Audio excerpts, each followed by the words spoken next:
Project G.U is the sequel to the PlayStation 2 game .hack IMOQ, but is the second phase of the franchise. It takes place in the MMORPG The World R2, using the remnants of the original game after a fire takes down the servers. It follows Haseo and his pursuit of a player known as Tri-Edge after data draining his friend, leaving her comatose. This is .hack G.U Rebirth, the full story.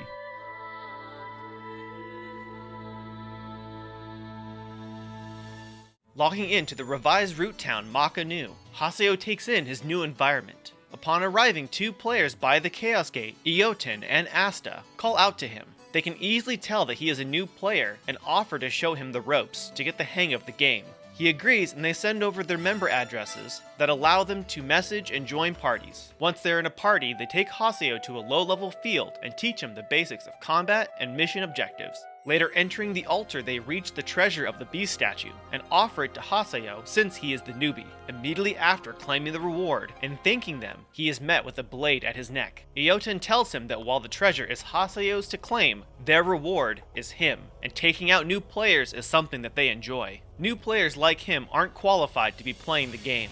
AIDA reminds Ioten that it is her turn to do the killing. She pulls out a massive broad chainsaw sword, and that Haseo will be her reward. Haseo sees an opening and bolts away, but immediately trips. He quickly gets back to his feet and heads for the door. However, AIDA is far too quick and blocks Haseo's path. Again, a blade shoved in his face. She revs the blade, startling him to the ground. Ioten behind him, and AIDA in front, trapping him. AIDA raises her massive blade, revs it again, and strikes Haseo. All you hear is his scream before his lifeless body then hitting the floor. The two gloat and disrespect his body. From the entrance of the altar, another player is shown. The two don't seem to notice and continue to mock Haseo. The other player pulls out a bayonet and snipes AIDA. She falls to the floor, and Ioten turns to the direction of the fire, seeing the other player. Two additional shots fire at Ioten, knocking him over the edge. This mysterious player is Ovan. Ovan then approaches Haseo's body, sticks out his hand, and says, "Welcome to the world." From this point, the anime .hack Roots takes place. 8 months have passed since Haseo's journey began, and now he is much more experienced and wears dark spiked armor. Looking down from up high, he observes 9 players surrounding a group of 3. 2 are still standing, while the third has already been PK'd. A woman approaches the two, slashing at one, PKing them. The last in the group attempts to run away and begs them to help, but they all just stand around and watch as the woman known as Bordeaux PKs the last player. After the last player is taken out, Haseo smiles and makes his way down. Bordeaux begins to disrespect the players' lifeless bodies, mocking them. Haseo approaches the group and kicks one of them. Hearing the commotion, they turn to look and notice Haseo, but to PKers like them, he is simply known as the Terror of Death, the PKKer. Haseo pulls out his dual blades, revving the chainsaw blades, and he effortlessly starts taking out the members one by one. He finally starts attacking Bordeaux, but all she can do is block the oncoming assault. Attempting to distance herself from Haseo isn't possible as he continues to back her into a corner. 2 of the members lunge at Haseo, breaking his onslaught. Now surrounded by the PKers, Haseo changes strategy and swaps weapons, unleashing a wide attack, knocking everyone back. Haseo now wields a scythe. 5 members attempt to jump him. He leaps into the air and unleashes another wide attack on the group, sending their bodies falling from the sky. 1 member lands a blow on Haseo, disarming him, but Haseo uses the magic attack point blank, launching the PKer away. A heavy axe user tries a surprise attack, but Haseo keeps his distance. The heavy axe user stays on him. Haseo leaps away and pulls out another weapon, a large broad chainsaw sword. The heavy axe wielder tries once more to hit Haseo, but is blocked by his broadsword. Haseo retaliates and defeats the heavy axe user. Bordeaux sprints towards Haseo to land a hit, but that too is blocked. Haseo counterattacks, knocking Bordeaux back. She notices that all of the other PKers are dead around her. She knows that she is no match for the Terror of Death. She starts to compliment Haseo on his power, and this proves that the rumor of him killing 100 PKers is true. Attempting to misdirect him by acting calm, she slowly reaches for her weapon and attacks him once more, but Haseo counters, sending her further away, disarming her. He points his blade at her neck and asks if she knows anything about Tri-Edge, a legendary PK shrouded in blue fire. There's a rumor that anyone he has PK'd never comes back to the game. This is a rumor that Bordeaux has heard on the forums, but doesn't believe. She thinks that he has a lot of nerve facing off against her and pretending like nothing happened. But before she can finish her sentence, Haseo revs his chainsaw, still close to her neck, and he cleaves into it, PKing the PKer. After dealing with the PKers, Haseo returns to Makanu. Strolling through town, he passes by someone who recognizes him, mentioning how he reeks of death. Haseo stops to hear the player berate him for killing other players, even though they were PKers. In contrast, it's just as bad as how PKers can walk amongst everyone in the world, questioning if using force is any more correct for a PKer to counteract them. Uninterested in humoring his ideas of right and wrong, Haseo doesn't know why he cares so much, seeing as how he has no authority on the matter. The player introduces himself as Sakaki, the leader of Moontree's second unit, who can't overlook his actions of PKing. Unfamiliar with the name, he asks if that is a guild. Thinking he's being offered membership, Haseo has no interest in joining and then proceeds to walk off. One of the members of Moontree, with Sakaki, chases after Haseo, asking if he likes interrupting people, since Sakaki wasn't finished speaking. Haseo turns to give her a piece of his mind, but upon seeing her, all he can see is his old friend, Shino. Sakaki catches up and asks if Atali knows Haseo. She has never met him before, and Haseo now realizes that this isn't Shino, but rather Atali. Sakaki points out how it's common in some online games for players to have similarly looking characters, and this is all just a case of mistaken identity. Haseo, about to snap on Sakaki, is interrupted by a message telling him to meet at Delta Hidden Forbidden Waterfalls Arcolian, the field name of his old guild, the Twilight Brigade. When he notices who the sender is, he catches eyes with him, Ovan, who is off in the distance. Haseo rushes over to catch him, but Ovan has disappeared. Sakaki places his hand on Haseo's shoulder, attempting to resume their previous conversation, but Haseo brushes him off and continues to walk away. Sakaki has become irritated and tells Haseo to quit acting like a fool, and how PKing is no different than a PKer. Arriving at the Twilight Brigade's at-home, Haseo meets up with Ovan. It had been a while since their last encounter, and Ovan isn't sure what to call him. Maybe by his new title of the Terror of Death. He notices how much stronger he had gotten in the past 6 months, to which Haseo says that he was forced to become stronger thanks to him. Haseo proceeds to ask where Ovan has been all of this time. However, Ovan does not answer. It simply says how Haseo has always been reliable. As he walks away, Haseo asks why Ovan didn't show up when the Twilight Brigade broke up, and what he had been doing for the last 6 months. Ovan's only response was how he was busy, and mutters about a small seed, wanting to find out what was growing inside of it. So the only way to find out was to raise it himself. Confused by what he's talking about, Haseo pushes for a better explanation. Ovan clarifies that he is only speaking figuratively. He's pressed again about why he suddenly disappeared after what happened to Shino. Again, he doesn't answer. Ovan asks if Haseo wants to know about Tri-Edge. Intrigued, Haseo asks what he knows about Tri-Edge. Ovan recaps that it's been 6 months since Tri-Edge killed Shino. Meanwhile, she lies in a coma in the real world, with no conclusion as to why, meaning Tri-Edge is no ordinary PKer. This proves that Ovan knew about Shino's condition. He clarifies that this is all he knows, but if Haseo finds Tri-Edge, he might learn more about Shino's condition, and what happened that day. If he defeats Tri-Edge, Shino might be able to come out of her coma. If his info is correct, Tri-Edge should return today at the same place that he attacked Shino, at the Delta Hidden Forbidden Holy Ground, a notable location from .hack Sign and .hack IMOQ. Haseo gets pumped, and after 6 months, he will finally be able to save Shino. He promises Ovan that he'll save her. Ovan comments that only they can bring her back. Ovan says that he'll meet Haseo at the Holy Ground after he takes care of something, and then leaves. Now, at the Holy Ground, Haseo can't help but grin at the thought of defeating Tri-Edge. Making his way to the altar, he can't help but remember back to that fateful day when Shino once told him about a statue of a girl that used to be there. Her name was Aura, and she was the ultimate AI. Wondering why her statue was no longer there, Shino replies that maybe that she lost interest or lost hope for this world. Suddenly a chime rings, a sign of an impending wave from the past. A glowing orb appears while Haseo's back is turned. It erupts, forcing him backwards. In a blaze of blue flames, a character looking oddly similar to Kite from the IMOQ series appears. It extinguishes the flames and begins to approach Haseo with a piercing gaze. Haseo wonders if this is Tri-Edge. Tri-Edge then pulls out 2 twin blades that unfold into 3 blades on each dagger. Memories of Shino flood in. Now remembering what he has taken away from Haseo, he takes out his dual blades and then lunges at Tri-Edge. But his attack is immediately blocked. Surprised Surprised, Haseo tries again, and again his attack is blocked single-handedly. He then tries countless times to land a hit, and each attack is blocked effortlessly. Seeming futile, Haseo shifts strategies. He pulls out his chainsaw broadsword, revs it on the ground, and again rushes at Tri-Edge, trying to overpower him. But even this is blocked single-handedly. Tri-Edge takes his free hand and makes his first attack, sending Haseo flying across the room and disarming him. Haseo struggles to get up. Tri-Edge puts his weapon away and moves ever closer. Not sure who the hell Tri-Edge is, but he killed Shino, and he cannot give up on her. He pulls out his scythe and goes back on the offensive, but instead of blocking, Tri-Edge shatters Haseo's weapon. Haseo doesn't know what just happened, but while distracted, he leaves himself open. Tri-Edge shoves his hand into his face, blasting him further away. He then lifts his hand into the air and points it at Haseo. Its arm, forming something similar to the Twilight bracelet Kite once used, unleashes data drain on Haseo,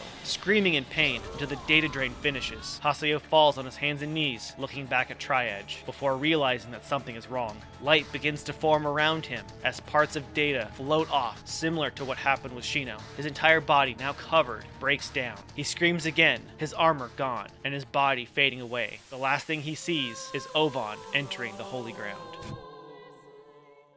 Haseo is back on his computer screen, with a reboot complete message appearing. Not sure how he got there, since the last thing he remembers was fighting Tri-Edge. Another message, continuing process, but he can't remember anything else. A system reformatting complete message appears. Again, Haseo doesn't recall doing that. But if it just reformatted, does that mean he lost his emails? When he goes to check, they're all gone. He wouldn't have deleted those. All of his messages from Shino aren't there. He receives an email from Ovan, telling him that he has two paths laid out before him. One that will lead to safety and shame, where he gives up on the world, never to return again. And the other path will lead to peril and pride, where he will continue in the world. If he chooses to walk this path, they will meet again in the world. And when that time comes, he will once again say to him, "Welcome to the world."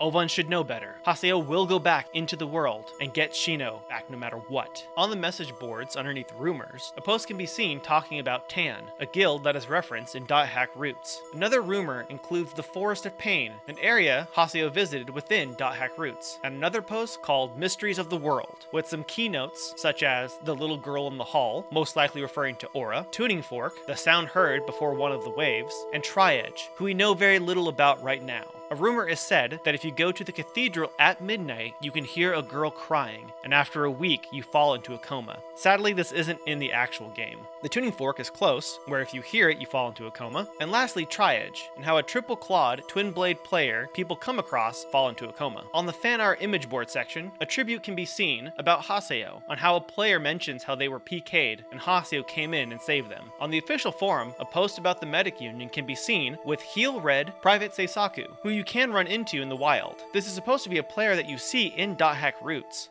Logging back into the world, Haseo's appearance is reminiscent of when he first started the game. He realizes that all of his items, member list, and equipment are gone. Recalling his encounter with Tri-Edge, he notices that he has been reduced back to level 1. The message he received before about being reformatted is true. Some other players start to discuss about a player with a weird arm. Only one person can fit that description, and that is Ovan. Someone like him might understand what just happened. Rushing out to find him, he encounters more players who have spotted him, and he follows his trail. He winds up in an alley with the PKers, Bardot, Negimaru, and Grian. He retreats behind a wall where he overhears them talk about their recent kill. Bardot mentions how Haseo was a good challenge, so he'll be their next target. After what he did, there is no way that they can back down now. Haseo can't believe that he has to now hide from them after being de-leveled. He makes a break for it before he gets noticed. He gets lost in thought before a player blindsides him, knocking himself over. Another player assists him back to his feet. They make sure that Haseo is alright and ask if he is a new player given his current appearance. He says he isn't a noob and that he is the Terror of Death. Familiar with the name, they ask if he is referring to the PKKer Haseo, and after inspecting him, they mention that he should probably level up more before making such a bold claim. But since he's a noob, they'll be happy to teach him the basics of the game since both of them, Silabus and Gaspard, are part of a noob support guild known as Canard. They give out their member addresses. As Gaspard begins to explain member addresses, Haseo can't believe how his luck is changing. First, he gets stuck with some weirdos and loses sight of Ovan, but if he intends to become the Terror of Death once more, he'll need to level up, so he can use all the help that he can get. So he wants to move right into the basics with them and ask for them to move on to the next lesson. So they party up and make it to the first field. Once there, Gaspard decides to announce that they brought a noob into the dungeon. Haseo tries to defend himself, saying that he isn't a noob. Silabus humors him, calling him the Terror of Death. Gaspard understands that Haseo might want to roleplay, but he thinks that he should probably pick someone else besides the Terror of Death, because with that title, a lot of PKers are going to come after him. Tired of being mocked, Haseo tells them just to shut up and listen, and he explains his whole situation. Gaspard understands, but thinks it's kind of a complicated character backstory. Haseo starts to become annoyed that they aren't taking him seriously. Silabus tries to be supportive by accepting the backstory that he chose, and Gaspard seconds the idea. Again, Haseo becomes annoyed, but pushes on into the dungeon. While Haseo already knows the basics, Silabus and Gaspard teach something that even he doesn't know, called Awakening. It's a special team attack with the party. It's no surprise that Haseo isn't aware, since he has been a lone fighter. They initiate a fight, and Haseo activates a Beast Awakening, giving all party members enhanced combat speed. Exploring further, Haseo asks the two if they know anything about Tri-Edge. Neither of them know and ask if it's some sort of event monster. Haseo informs them that it's the name of a PKer, but since neither of them know anything, they continue exploring the dungeon. They make it to the beast statue and allow Haseo to have the treasure inside. Shortly after claiming the reward, Bordeaux and her gang show up. Silabus is familiar with them since they are from the guild called Kestrel, and they are famous player killers. With Haseo at such a low level, there is no way he can fight them off. She sees that Haseo isn't as he was before, which first took her a little while to recognize that he is the Terror of Death. With that, Silabus and Gaspard now believe Haseo's story, and she can't believe that she was able to run into Haseo here. It must have been some destiny. After all, someone sent her an anonymous email, and they decided to come. But now that they're here, she's going to have some fun, and she'll start by just loving him to death. Gaspard begins to cower, since he doesn't like violence, and Bordeaux knocks him down. Then she makes her way towards Haseo, and with no place to go, he begins to panic, and a strange feeling comes across him. He starts to yell out in anguish. Silabus rushes to protect him and instructs him to run. Bordeaux loves the expression on his face, for it's the reason that she continues to PK. The odd sensation continues to build within Haseo, as he doesn't know what is happening. Suddenly, a player with pink twin tails arrives. Bordeaux threatens her for interrupting, but the pink-haired player warns them that their rival guild is on their way to this location. Bordeaux thinks that she tipped off Moontree, which is enough to scare her and her gang, but little does she know that the pink-haired player saved them for whatever is lurking within Haseo. Silabus thanks her for helping them. She asks if he is Haseo, but he doesn't recall giving her his name. She makes a snide remark about being an unruly child, and the two exchange insults, but Haseo's comment about her being an old hag is what upsets her most. She says that she'll come back another time, but warns him that he has something hiding within that has a dangerous power, something that would feel like it's trying to get out. She makes her way out of the dungeon. Silabus assists Gaspard back to his feet as they stew over what just occurred. They believe that if Haseo has messed up character data, he should tell the CC Corp and have them recreate his character, since it's not normal to go from level 133 to level 1. While Haseo agrees that it isn't normal, neither is his enemy, and if this dangerous power can help him, then he has no choice but to use this character. Silabus understands and wishes Haseo luck. Gaspard recalls the pink-haired lady saying that she called Moontree Guild, but Haseo knows that she was just bluffing, since she never actually called them out by name. This startles Gaspard. After all, if Moontree isn't coming, then more PKers could show up, so they should rush back to town. Returning to town, Silabus wonders if Haseo should ask Moontree for protection. They are a guild trying to abolish PKing and aid PK victims. Thinking back, Haseo remembers who they are and doesn't want to beg some hard-headed dorks and would rather be PK'd than be lectured by loudmouths. Mid-rant, he turns around and sees a member from Moontree, the one who resembled Shino. She doesn't say anything until she explodes on Haseo, saying he doesn't understand Moontree, and all they want to do is make the world a more enjoyable place, to have others understand. After all, doesn't everyone want to feel like being nice to someone else sometimes and protect others' feelings? Everyone always makes fun of them as if they're some sort of charity group or cult, but their intentions are just to improve the community, not to lecture anyone. She angrily asks if he understands now while getting into his face. Haseo is left speechless. She then gives him her member address, and she intends to do everything in her power to properly explain Moontree to him. She then proceeds to run towards the Chaos Gate. Haseo asks if he gets a say in any of this. He then also asks her her how she recognized him since he doesn't look the same way as before, and her response is that he's still him. While she didn't recognize him at first, she soon realized it was him. Then gets a message from Sakaki and has to leave, but insists that she will teach him more about Moontree next time, and then she proceeds to leave. Silabus mentions that now that he's friends with the member of Moontree, PKers will have to leave him alone. Sadly, seeing Atali only brings back memories of Shino. With all of that out of the way, Silabus and Gaspard are eager to do another area to help Haseo. However, he's a bit overwhelmed at the moment and decides that he's had enough for today. So Silabus and Gaspard offer their service if he's ever down to do anything else. They both log out and Haseo wonders what was up with that pink-haired player and the dangerous power that she mentioned. In any case, he should log out and check his email. Haseo receives an email from the pink-haired player named Pi. She tells him that the power his character hides is something that only they can control. He also gets an email from Atali, inviting him to an area that she loves. Haseo also receives mail from players that he doesn't know. If you carried over your data from the IMOQ series, you'll get the last message that Black Rose sent to Kite at the end of the game. Haseo receives some messages from Hokuto intended for Lena. Hokuto is one of the characters from the light novel .hack AI Buster, and Lena is one of the characters from Legend of the Twilight.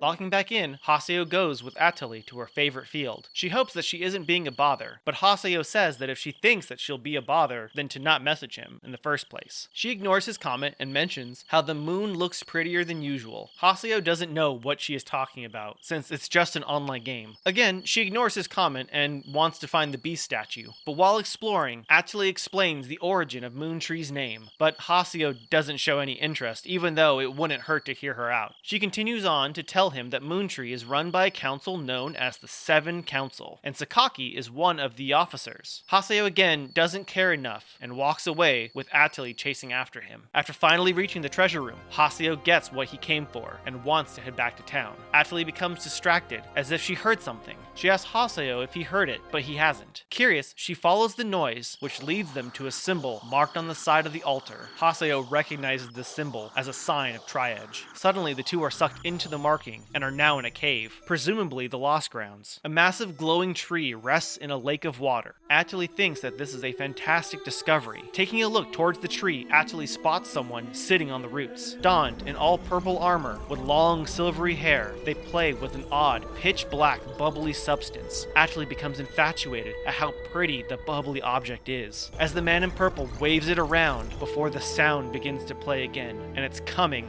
from that person. A small white cat wakes up on the man's shoulder, after which he makes his way behind the tree in an elegant fashion. Haseo has an odd feeling about him, so Atali goes to question him, but while rushing towards the tree, someone else shouts out that it's too dangerous. Stopping to turn around to see who called out to them, the once carefree-looking bubble starts to crawl their way towards Atali. They combine and shoot upwards, now forming a massive dark cloud, and out of it emerges a celestial sparkling creature. It does something, causing Atali to go into a lifeless state, triggering Haseo to have a similar flashback with Shino. He rushes to her side, and the creature summons orbs that begin to descend onto Haseo. But the one who shouted earlier begins to glow green and steps between Haseo and the blasts. He instructs Haseo to stay back. The green symbols start to cover him, and a quick glimpse of a monster appears. He calls out to it by name, Magus, known as Magus the Propagation in .hack IMOQ. A large circle forms on the ground, transporting the three of them to a void area. Looking up at the massive green light forms Magus. Although different from before, it still has some of its previous appearance traits. Haseo wonders who this person is. The monsters fight, with Magus deflecting an oncoming attack, and the person from before can be seen having full control over Magus. It attacks and then uses data drain.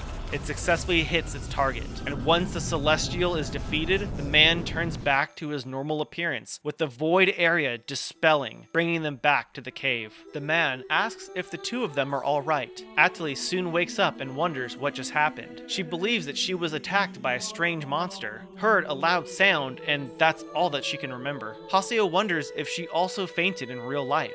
Atali asks who the other player is, and without giving his name, he says that he's an investigator from the CC Corp. He got a report on a bug in the area, so he rushed over. He suggests that they stay away from the area until the data has been repaired. However, Haseo doesn't buy that, since there isn't any bug that would cause a player to faint the way that Atali did, and this player was able to use a giant puppet to fight the monster. Player knows that Haseo was able to see his avatar. He then calls out Haseo by name and the terror of death. Haseo asks if CC Corp investigators usually remember a player's nickname. The player says they hardly do, but can't help but think about how much of a coincidence it is to meet up with Haseo here. He asks if Haseo would be interested in knowing more about avatars, seeing as how Haseo can use one too. Anyone who can see avatars have the right attributes to also use one. Haseo recalls what Pai said about how his character hides a dangerous power. The player invites Haseo to come to their headquarters if he wants to learn more and get some info about Tri-Edge. Now, Haseo's curiosity has been piqued, since how would he know about his connection with Tri-Edge, which is all the more reason why he should head to their headquarters. The player hands over his member address, and his name is revealed to be Kuhn. Kuhn then gates out.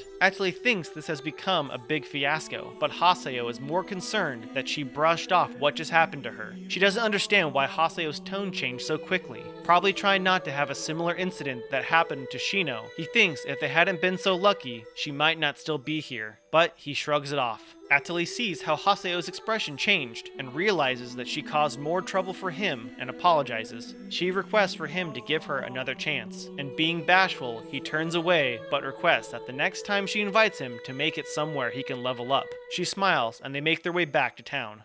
Haseo receives another message from Hokuto, apologizing that their mail was sent to him by accident and to just ignore them. Kuhn sends Haseo an email to meet at the guild's at-home and not to tell anyone else about this sensitive matter. When he makes his way to Raven's guild, he meets with Kuhn. Kuhn gives him Raven's guild key so he can enter. Once inside, Haseo notices that Pai is also in the guild. His old hag comment again really strikes a nerve with her. Kuhn was unaware they had previously met. She doesn't care if he's a chosen one and requests they kick him out, since they can't leave a task to someone like him. Unfortunately, it's not up to them to decide, since Yata has to be the one to make that decision. Pai receives a message to let Haseo proceed alone to meet with Yata, and she escorts him there. Haseo walks into a large room with a sigil on the wall, an emblem of a snake eating its own tail, which is a symbol of an Ouroboros, representing an eternal cycle of destruction and rebirth. The walls begin to glow and concentrate in the center at the emblem. The Ouroboros begins to spin, and from above, a platform descends as Master Yata welcomes Haseo to the Serpent of Lore.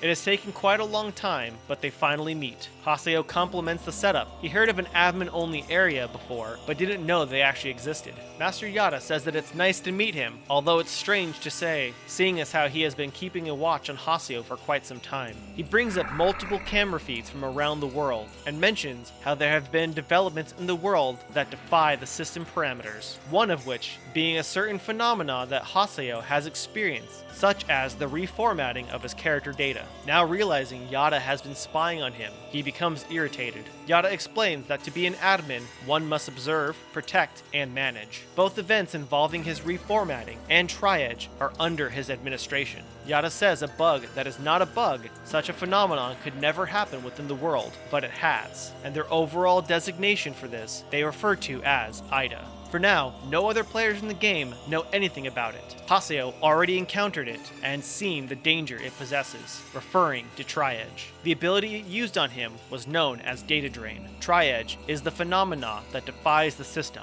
Haseo asks if Tri-Edge is AIDA, but Yata cannot say for certain. Haseo can't understand how an admin can't discern what is or how the bug exists in the first place. Yata clarifies that attempting to investigate a bug that is not truly a bug is a difficult task. Additionally, they are also looking into what happened to Shino as well as her real-life condition. Haseo was not aware that they also knew of her comatose state. They are trying to understand the connection between the events of an online PK and a real-life comatose incident before they become public knowledge. Haseo wants to know what he means. Are they trying to cover it to not take the blame? This whole time he had been feeling the guilt for not being able to protect Shino, but they are the ones to blame.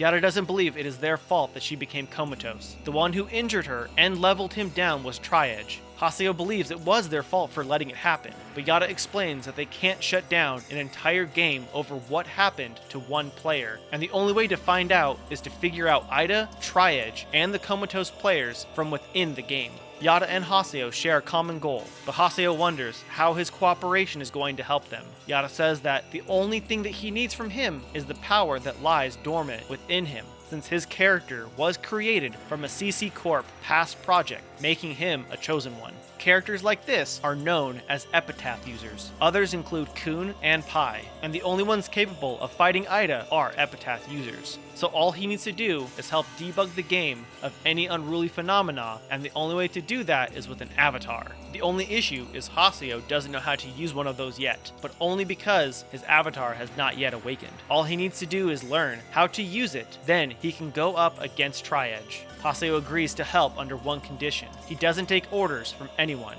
While eavesdropping the conversation, Pi rushes in, saying it's dangerous to have a player like Haseo gain that type of power. Yata doesn't say a word, and Haseo takes that as Yata accepting his terms, and proceeds to exit. Pi asks why she has to work with a player like him. Yata says that his hands are tied. His avatar will awaken eventually, with or without their guidance, and Haseo must already know that. But she could probably already sense that his avatar is already starting to awaken within him. Back at Raven's main hall, Kuhn officially welcomes Haseo into G.U. Unsure what that stands for, Kuhn realizes that Yata never explained it to him. Raven is just a front name. Their real group is called G.U, which was the name of a project from the CC Corp. Haseo doesn't care about the details and wants to hurry up and learn how to summon his avatar. Kuhn laughs, but Haseo doesn't think it's funny. Kuhn tries to clarify that summoning an avatar isn't as simple as casting a spell, and would be a lot easier if it were. Haseo asks if Kuhn can summon his avatar, but Kuhn thinks that it would be better to show him while out adventuring. So Haseo wants them to go out to an area to show him, but unfortunately Kuhn has other arrangements, so he'll have to message him later with details and rushes out the door. In the meantime, Haseo plans to make his way back to town.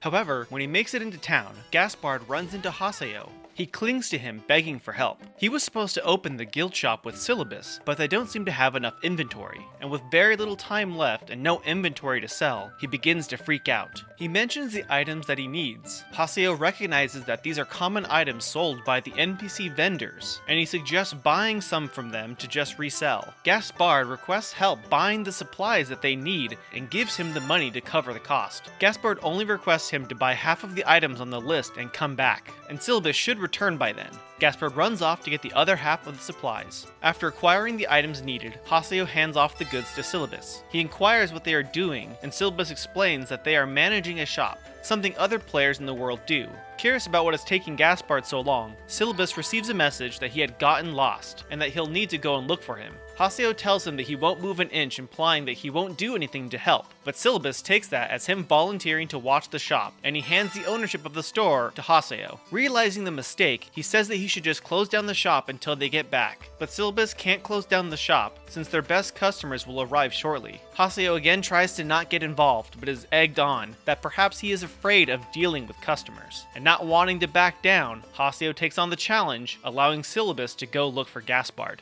Waiting at the shop, a customer arrives, and Haseo greets them with extra enthusiasm. The customer is a small childlike player who nervously inquires about an item that they want. Checking the inventory, it appears that they have one left. The issue is that they don't seem to have enough money. Haseo can't just sell it to them if they don't have enough. He's only looking after the shop, and he needs to do his best to manage it, and advises that if they want something, they need to save up to afford it. The problem is that the player did have enough money, but Saku, their big sister, who they share a character with, must have spent it all, which is sad since they were planning on buying them a birthday present with that money. They're twins, so it's also their birthday as well. Now knowing it's their birthday, Haseo decides to give them a special discount, and after purchasing the item, they run off, but before leaving, they introduce themselves as Bo, and promise to pay him back next time. So his sister is Saku, and he's Bo, Sakubo. Another customer arrives, and Haseo begins to give a hearty welcome before realizing it's Atali. She wouldn't have thought of Haseo running a store. His smile and greeting were almost perfect, as if he had worked retail in real life. Not wanting to deal with Atali's shenanigans, he tells her to either buy something or get lost, and she agrees to buy something to contribute to the store.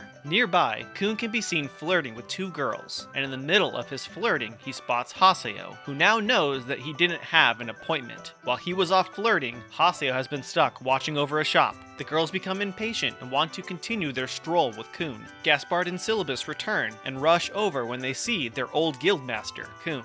Atlee mentions how popular Kuhn is, who is now surrounded by 3 separate groups of people, and with so much pressure, he ditches all of them and promises to email them all later. Haseo brings up how Kuhn used to be their guildmaster. They say that their guild, Canard, comes from stabilizer wings of an airplane, since it best represents Kuhn's dream of supporting first-time players of the world to relax and have fun. Gaspard reminisces about when he got lost, Kuhn was the one who helped rescue him, and Silabus says how he taught them ways of enjoying the game. If it hadn't been for him, they wouldn't have continued to play. Haseo thinks that maybe if he hadn't been PK'd on his first day, he wouldn't have met Ovan or Shino, and he wouldn't have come across Tri-Edge. He wonders if he would have been laughing and enjoying the game now if those events hadn't occurred. Silabus mentions that since Kuhn left the guild, there hasn't been anyone around to manage Canard, and when asked why he left, they don't know why. He just said that he didn't want to get them involved. They thank Haseo for helping out, and Atlee fills them in on what he did while he was in charge, by helping a player out for their birthday. They are surprised at what a nice guy he is, and she brings up what she said before about how everyone wants to treat others nicely, and a person's true self can be expressed better online than in real life.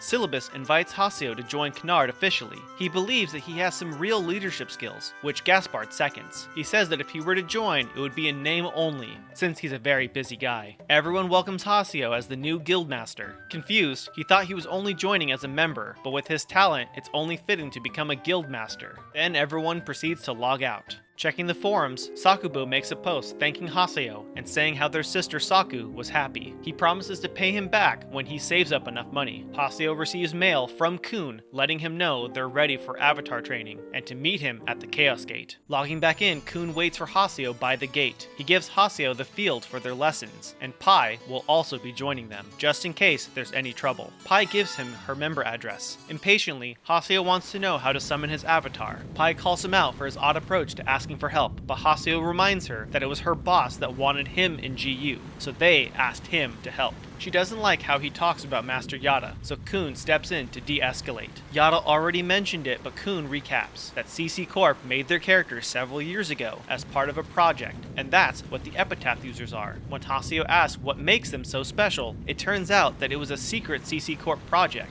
that even Kuhn doesn't know about. But Epitaph users are characters that can use avatars, which is a sort of transmutation or alteration of their character data, like data drain, which is an ability of an avatar. Since Tri-Edge used data drain, that must mean that they are also an Epitaph user, but he never used an avatar, making the whole ordeal not make much sense yet. By activating their data altering ability, Epitaph users can gain powers that can go beyond a normal character's parameters. But there are certain restrictions governing Epitaph users that he'll soon learn, and it all comes from within. A player's feelings and willpower are the origins of avatars. Haseo dismisses this, since they're just characters in a game, just a bunch of ones and zeros. Pai clarifies that their characters are different. They are linked not just through controllers and goggles, but through their hearts as well. They know he has felt something when he was confronted by Bordeaux. With everything explained, it's time to begin the lesson, with battling monsters in the field until he gets it, since battling is the quickest way to awaken his avatar. Haseo begins to suspect that Kuhn doesn't know how to properly train for this, which is correct. For Pai and Kuhn, their awakening was entirely by accident, but for now they'll find and fight the field boss. After each fight, Haseo gets more and more irritated with not being able to conjure his avatar. Finally reaching the field boss, Haseo wants to know how to activate his avatar, but is only told that he'll need to figure it out himself, but to keep the image of summoning in his mind. He tries to retain the image in his mind and all of his experiences, but starting the fight snaps him out of that mindset. After the fight, Kuhn checks up on Haseo, who is trying to concentrate. He says he'll summon his avatar but needs to focus, and after some time passes, he's slumped over in the field with no avatar summoned. Kuhn believes that he has tried long enough and to call it for today, but Haseo still doesn't get it. His avatar isn't surfacing, and Pai makes an uncalled for comment that maybe it's a talent issue, because even though he is an Epitaph user, if the player doesn't know how to use it, it's pointless. But maybe it isn't an issue with him, but rather the fault of the teachers. If they can't keep their promise, then the deal of him joining G.U is broken. But if he can't summon an avatar, then they don't need his help,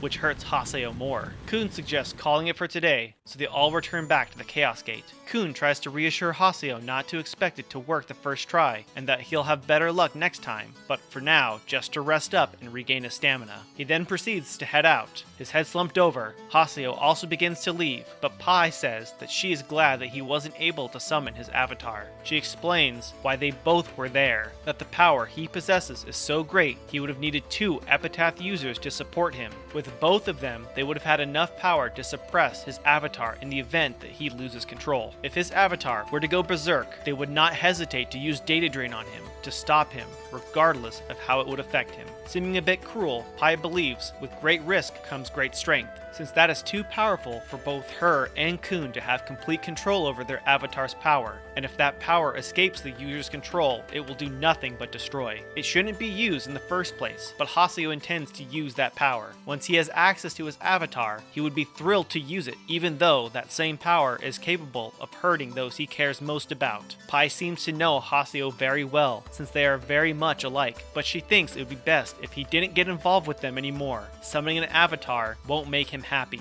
And with those parting words, Pai walks off, leaving Haseo to process what she just said. But being an epitaph user is forcing him into this situation. Haseo checks his mail to receive notice of his guild master status transferring to him, so he heads to Canard's at-home and is greeted by a grunty designed to look like him called Death Grunty. However, he won't accept Haseo as the leader until he proves himself with some errands. First, he must find 3 sacred treasures: the Grunty hat, Grunty shoes, and Grunty's brush. He'll need to cooperate with his guild members to acquire all 3 from his companions scattered around the city. This Grunty is already getting on Haseo's nerves, but in come Silabus and Gaspard, who are aware of the Grunty Guild Master certification event given to first-time guild masters. If Haseo decides not to clear the event, he won't have access to any of the guild features. When they ask which trial he got assigned, they aren't familiar with it. But Haseo has the clues he needs and decides to do it solo, so they wish him luck. He was able to find all 3 Grunties in town and obtains the treasures. He makes it back to Canard, and the Death Grunty exchanges all of the items for weird black tea. With the first assignment done, he is assigned another, to sell the weird black tea with the help of his guild members. With Haseo's previous experience as a shopkeeper, he should have no problem, even though he doesn't want to be a vendor again. So, Gaspard decides to help out and be his vendor. So later, when Haseo goes to check up on Gaspard at the shop, Bo comes by to pay a visit. He wants to give Haseo the rest of the money he owed him from the other day, but Haseo insists that it was a discount. But when Bo tries to offer the money, Haseo tells him to just shut up and accept his goodwill. Bo really likes that about Haseo.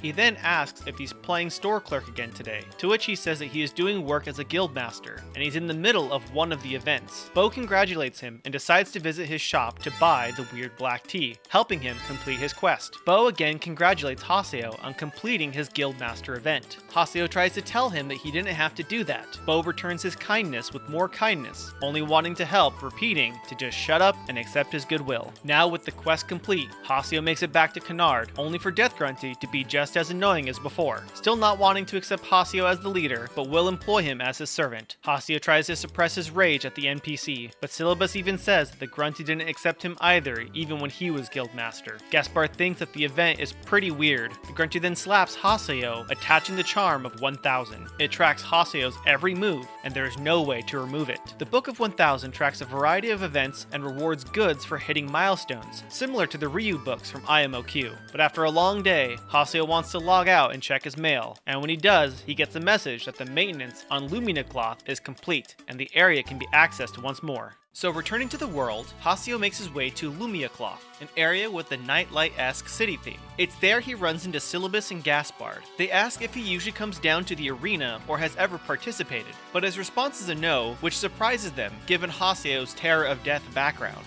Haseo isn't one for showing off and competing for ranks. Silabus says that the arena is related to PK, that once PK became too rampant, the CC Corp made an official place for players to battle to restore morale, but it wound up becoming another place for rude PKers to hang out. The arena has 3 classes: the Demon Palace, the Holy Palace, and the Sage Palace. Demon Palace is where any player can be challenged. Haseo is surprised that they like the arena so much, but they don't usually come, so today is special. Gaspard interrupts them to remind Silabus that it's about to start. They cut their conversation short and head to the arena, with Haseo tagging along. He's told that the Emperor of the Demon Palace is going to participate in today's title match, and the Emperor is someone who only fights to defend their title in the tournament. The announcer pumps up the crowd and kicks off the Demon Palace tournament. The first team of 3 arrives to compete for the title, and soon after, the Emperor arrives, a man donned in all purple with long silvery hair. Haseo immediately recognizes him from before. Silabus tells Haseo that the Emperor, Endurance, has never been defeated. Sakubo is also there, and is in awe of Endurance. Haseo notices that the match will be a 3v1.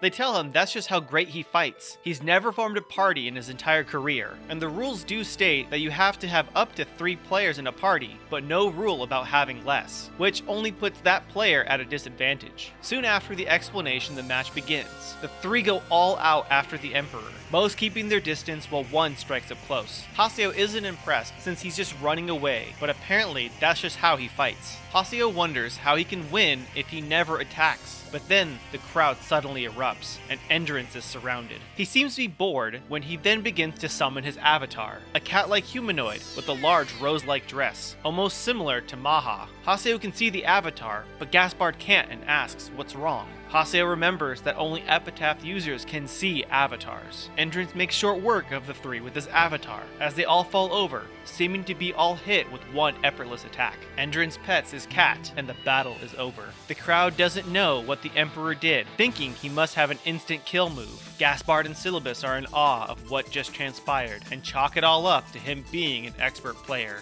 Haseo outbursts, saying how that wasn't a fight. He storms off, mulling over that Endurance is just like him. Gaspard and Silabus catch up to him. Why would an Epitaph user work with AIDA? Does G.U know about Endurance being an Epitaph user? But he can't ask them after his last interaction with Pai and Kuhn.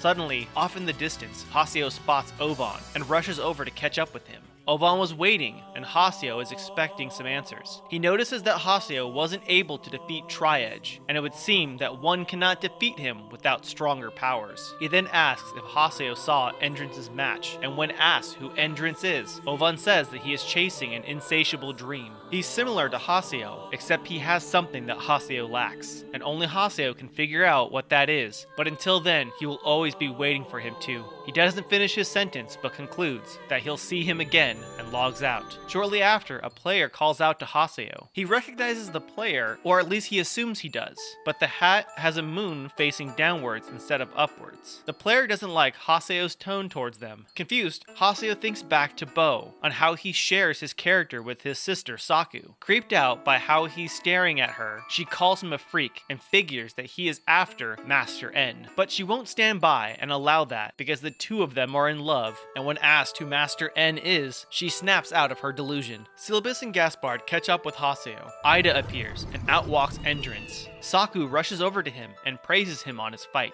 He ignores her and walks directly to Haseo. Haseo asks him why he was hanging around AIDA at the Lost Grounds, and if he used an avatar during his fight. Endurance now knows that Haseo can see her, but not much else, so he doesn't have real power, or the heart to understand them, since being able to see them doesn't change the fact that he's just another someone in the crowd that will never grow up to accomplish anything and will die, rotting away into nothing. He truly is pitiful. Haseo can't stand Endurance, and he says that he'll prove him that he has power and will defeat him. Endurance wonders how, but before Haseo can retort, Endurance vanishes, appearing behind him. He knows Haseo will never be able to match his prowess, and walks away, with Saku chasing after him. Gaspard thinks that Haseo is being risky, but Haseo shuts him up because he hates people who look down on others, and vows that he will defeat Endurance. Gaspard applauds his commitment, but wonders how he'll fight him. Silabus says that he would need to fight his way through the tournament, and if that's the case, he has a long road ahead of him. Unlike normal free battles in the arena, tournaments are official matches recognized by CC Corp, and to qualify they must place amongst the top 16 ranked teams in each Coliseum, which would be hard to get into now. It'll be hard if he isn't high enough level, but he'll also need a party to join him. Haseo thinks Silabus and Gaspard would make for a good team, but Gaspard doesn't think so because he gets bad stage fright. Silabus is down to join, but it would be best to have a healer to balance the party out, and asks if he knows any clerics, and when thinking about it, the only person that comes to mind is Atali. Not wanting to get her involved, he asks if they can fight with just the two of them. After all, Endurance fights by himself. However, he is an exception. If anyone tried to do it solo, they'd be done in no time. So, if that's the case, he'll go out and find their third member. Gaspard and Silabus leave, and Haseo thinks over possibly asking Atali. Haseo receives a message from Atali, attempting to give her another shot on a day out together. Perhaps he can ask her to join him in the arena. Haseo invites Atali to a party, and they make their way to her suggested field. She thanks him for agreeing to come, and will work hard to make up for last time. She hands him some items that should help them avoid fights, implying that she has no interest in leveling up. She got up early to get ready, and it's as if they're going for a picnic. He notices that she's in a good mood, which might help convince her to join them in the arena. The sooner they reach the bee statue, the sooner he can ask her. She is gung-ho about getting their adventure started.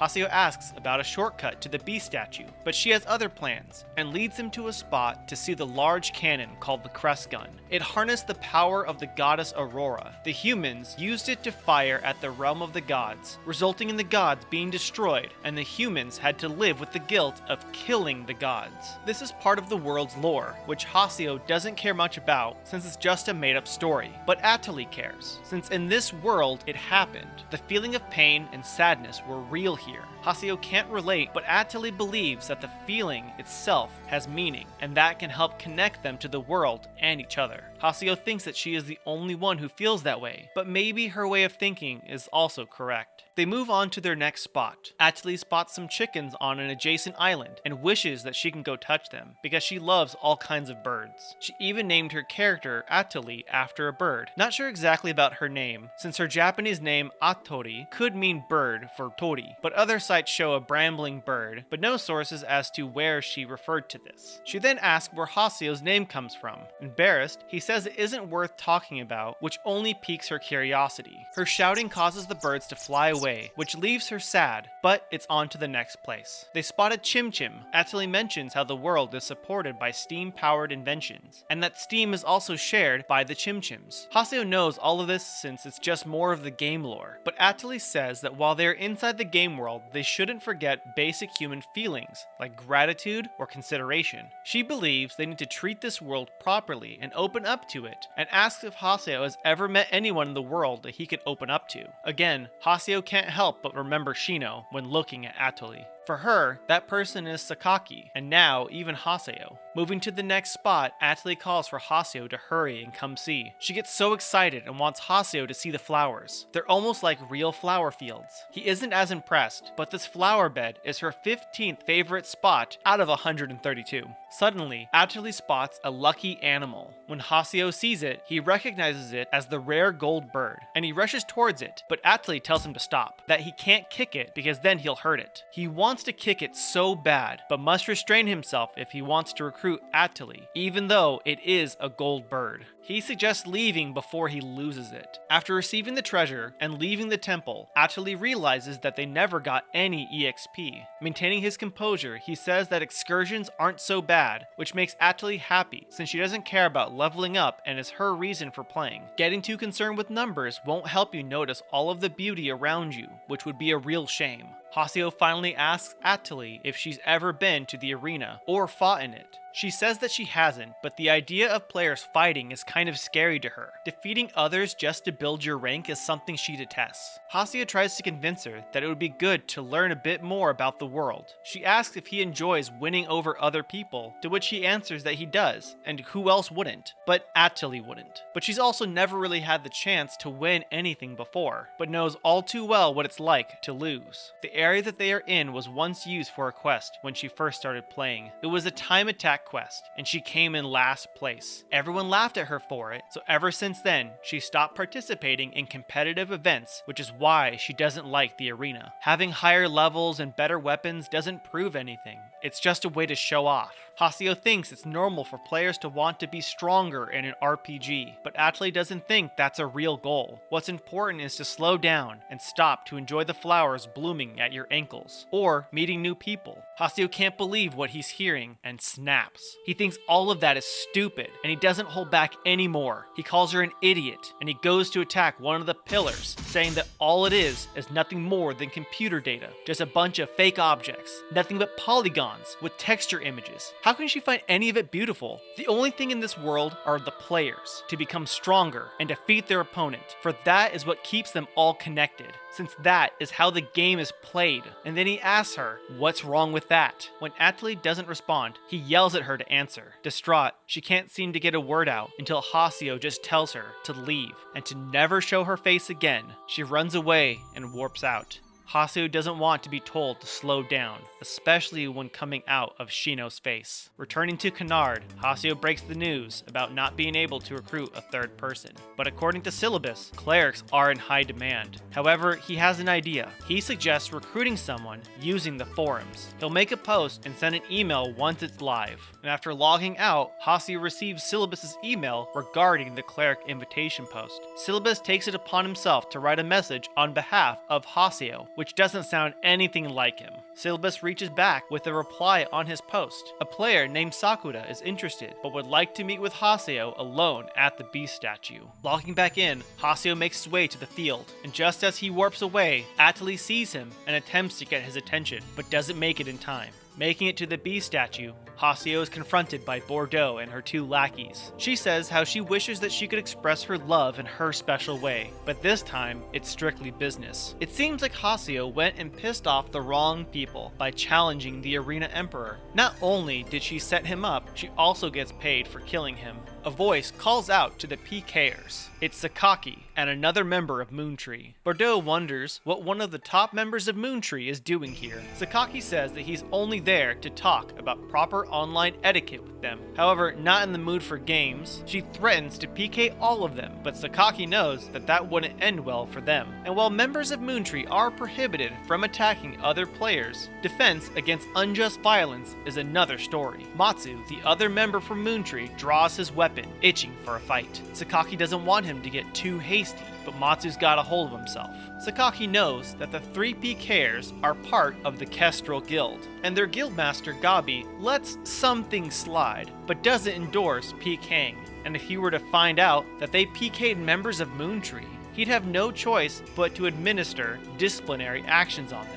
Bordeaux understands and complies. With that matter settled, he moves on to Haseo. Since he is a friend of Atali who is part of Moontree, they request refraining from PKing him as well. Angrily, she has no choice but to accept his terms. She wants to clarify that arena battles are an exception, and Sakaki agrees that they are not the same since they are of mutual consent. Bordeaux lets Haseo know that he better be ready when they face off in the arena before the three of them warp out. Sakaki lets Haseo know that he can relax, knowing that they are at risk of having their guild membership revoked. Haseo comments how Sakaki has his whole hero routine down, and wonders if that's just his character or just how he is. Sakaki did what anyone would have done if someone needed help, and is not a hero of justice, but they seem too deliberate, and their timing couldn't have been any more perfect. Sakaki clarifies that the only reason that they made it in time was that Atali warned them. Atali arrives and mentions how the little boy from the shop before told her that she needed to help him because the one who wrote the fake response and hired the PKers was his twin sister, Saku. Atali didn't want to do anything by herself, so she called Sakaki for help. Haseo rudely tells her that he never asked for help, and Sakaki calls out Haseo for being rude to Atali, for it was her actions that saved him, so the least he could do is thank her. With an attitude in his voice, he thanks her, hoping they drop the subject now, but they are more shocked at how small-hearted he is. But with that aside, it seems like he's been through a lot, and if he's ever in trouble, not to hesitate to call on them. Haseo doesn't want to resort to asking them for help, and this might be just an excuse to try to recruit him again. Hearing this pisses Matsu off. He doesn't like how Haseo is speaking to Sakaki. Sakaki holds him back from getting into a confrontation. Sakaki asks if he thinks that everyone in the world is an enemy to him. For him, it's easier to understand and depend on others. He wants Haseo to understand each other better, but Haseo isn't interested in their help. Sakaki hopes that he'll have a change of heart in the future. Sakaki and Matsu leave, and actually thanks him again for their help. She then approaches Haseo and apologizes about being obnoxious before, but all he has to say is how this whole ordeal was a waste of time, and he won't be able to find another teammate for the arena. Ashley knows that he was posting on the forums in search of another person, and volunteers to join. But earlier she mentioned how she detested competitions, which she does, but after further thought, it wasn't right for her to try and force Moontree onto him,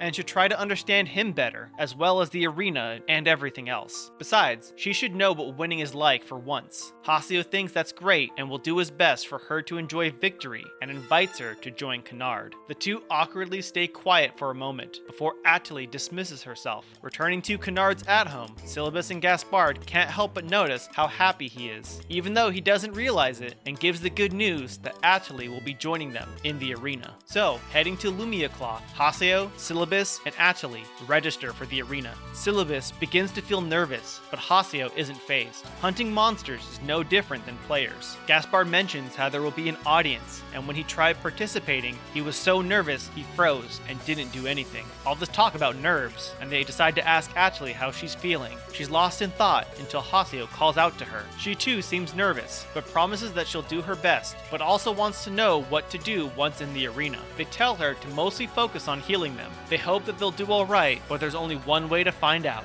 Their title match starts, the announcer hypes up the crowd, and Silabus explains some tactics. As they take out the enemy leader, Canard wins their first title match. Silabus is surprised by the applause, but Haseo knows the other team didn't stand a chance. He notices that Atali is off to the side and checks in on her, but she begins to giggle and is happy to have finally won. She's so excited that she runs up to hug and shake Haseo. Not knowing what to do, he shoves her off. Now back to being calm and collected, she figures the other team must feel disappointed that they lost. Haseo clarifies that they are the same as her. The more you lose, the sweeter the victory tastes. This gives her some peace of mind, and prays for them to win their next match. Though that would sound kind of condescending coming from the victors, so she'll be more careful from now on. Leaving the arena, they are met with Bordeaux, who congratulates them on winning and reminds them that they are still low in the ranks and nowhere close to her level, but encourages them to hurry and climb the ranks so she can love them to death. She chuckles as she logs out. Gaspard emails Haseo, letting him know that there is a post on the rumor board regarding Tri-Edge. The post is from an anonymous user claiming to be the leader of Project G.U, telling Tri-Edge to meet him at the Cathedral Holy Grounds. Haseo heads to the cathedral, where he is met with a player donned in gold armor, who assumes that Haseo is Tri-Edge, since the challenge was made for Tri-Edge to come. So he believes that he fell into his trap. When asked who he is, he simply says that he is not worthy of knowing his name. Leaping off of the pedestal, he lands and strikes a pose, proclaiming that he is Pyros III, the very same from .hack IMOQ, also not realizing that he just told us his name from saying that we weren't worthy 5 seconds earlier. Haseo clarifies that he isn't Tri-Edge, and so Pyros apologizes for the mix-up. Haseo wants to know why he too is looking for Tri-Edge, but he goes off on a hypothetical story about a graphic designer working at a certain game company, and that designer having great confidence in his creations, to one day logging into his company's game to experience what it had to offer. But one day he saw that there was something that he couldn't believe existed, now pointing at the Tri-Edge marking. So the work of art that he had created was tarnished by a triangular monstrosity, and this very mark fueled a fire of revenge in this hypothetical man. So he used the forums to lay a trap to catch the culprit, and it seems like this hypothetical man is Pyros. Haseo warns Pyros that he isn't a match for Tri-Edge and to stop chasing him for his own sake. However, he won't be dissuaded and will not stop until he is trapped, since he is also hunting for Tri-Edge. Haseo asks for Pyros to let him know if he sees any more signs of Tri-Edge in the world. Pyros mentions that although Haseo's attire is decked in all black, he can see a glimmer of justice deep inside of him, and he shall share any information to he of fair eyes, proclaiming their partnership to find Tri-Edge, to fight by his side until his life gives out, and gives him his member address. Haseo inquires about Pyros being the leader of Project G.U. Pyros says joining his guild isn't an easy task, since he must have the ability to draw, since G.U. stands for Graphics Unbelievable. When asked if Pyros knows about Yata, he hasn't the faintest idea, so Haseo doesn't push any further. With that out of the way, Pyros is off to formulate another plan and delivers his parting words. May the stars shine down upon you until you arrive at the end of your journey, and gates out.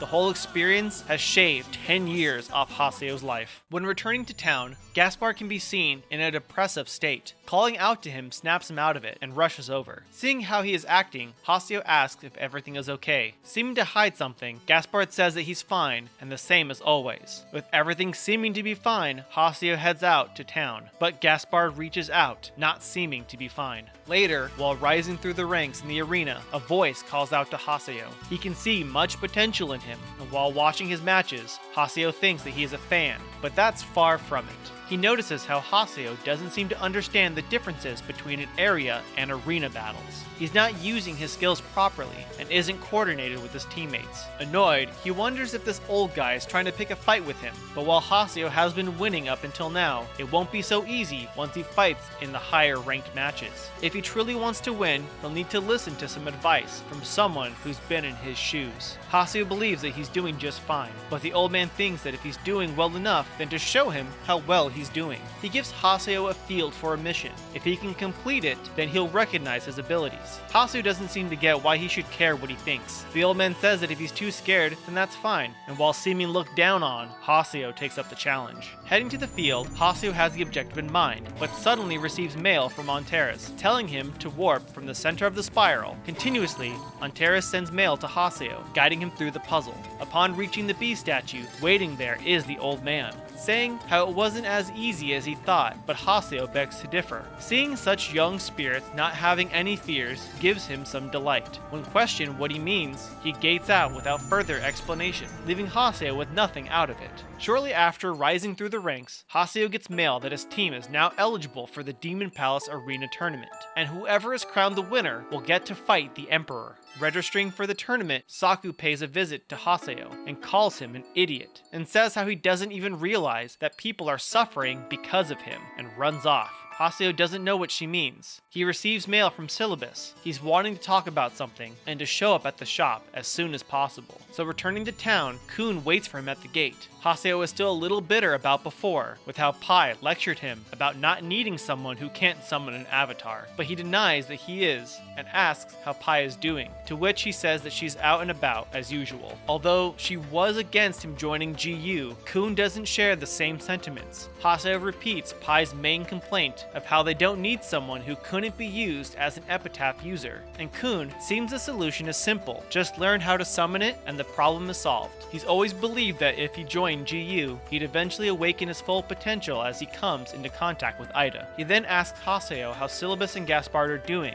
and Haseo tells him that they're doing fine as always, which is a relief since neither of them have responded to any of his emails. Haseo reassures him, but he's still concerned, so he decides that he'll swing by and check up on them and runs off. Haseo chases after him, and when they make it to the central part of town, Kuhn and Haseo notice how all of the shops, except for the one that Gaspard is watching, has customers. They rush over and ask what's wrong. Overwhelmed with emotions, Gaspard can't help but hug Kuhn and cry. Kuhn presses on what's wrong. Gaspard says how all the players are scared to buy anything for fear of being PK'd. Unsure what he's talking about, Silabus arrives and previously told Gaspard to give up on the shop, and when asked about it, Silabus says that ever since they started participating in the arena battles, they've been getting bullied by the Kestrel PKers, the ones from before. It started out as just poking fun at them for running a shop, but escalated and have resorted to attacking any player that does business with them. Haseo wants to know why he wasn't told about this. It's just that he's been working so hard at the arena that they didn't want to worry him.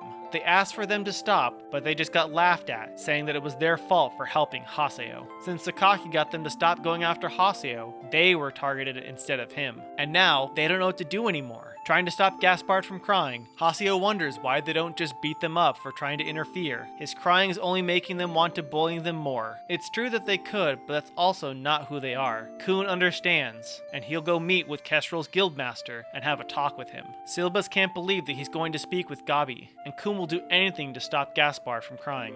Haseo volunteers to go with him, since he is the guildmaster of Canard. He won't be satisfied until Gabi gets told off for not having a better handle of his guild members. members. Kuhn tries to calm Haseo down and clarifies that they aren't looking for a fight. A guildmaster's word represents their members' words, so a guildmaster's actions also represent their members' actions. And a guildmaster is more than just a title. It's the one who takes responsibility for his members. Kuhn then tells Haseo where the guild headquarters are located, which is an area field. When a guild gets as big as Kestrel, they are granted an exclusive area from CC Corp. Until then, Kuhn will wait for Haseo by the gate. Kuhn and Haseo make their way to Kestrel's headquarters, a large Roman-style area, an original design from CC Corp, but it's more than just looks. A guildmaster can also spawn monsters in the area for training. Kuhn surprisingly knows a lot about it. When they make their way to Gabi, they are intercepted by Bordeaux and her crew. She wonders why someone who's already left Kestrel would be doing here. So Kuhn was a previous member of Kestrel, which is why he knows so much about it. In fact, he was none other than Kestrel's assistant guildmaster. Kuhn mentions how he left because their difference in opinions on how the guild should be managed. But besides the point, they came to demand that they stop bullying Canard members. Bordeaux plays dumb and so do her lackeys, before remembering that they bullied a stupid little beast player from that guild. Again, calling Gaspard stupid looking that fell apart crying after he was threatened. The way she talks about it begins to piss Haseo off, and Kuhn tries to settle him down, and they are just trying to find a reason to PK him.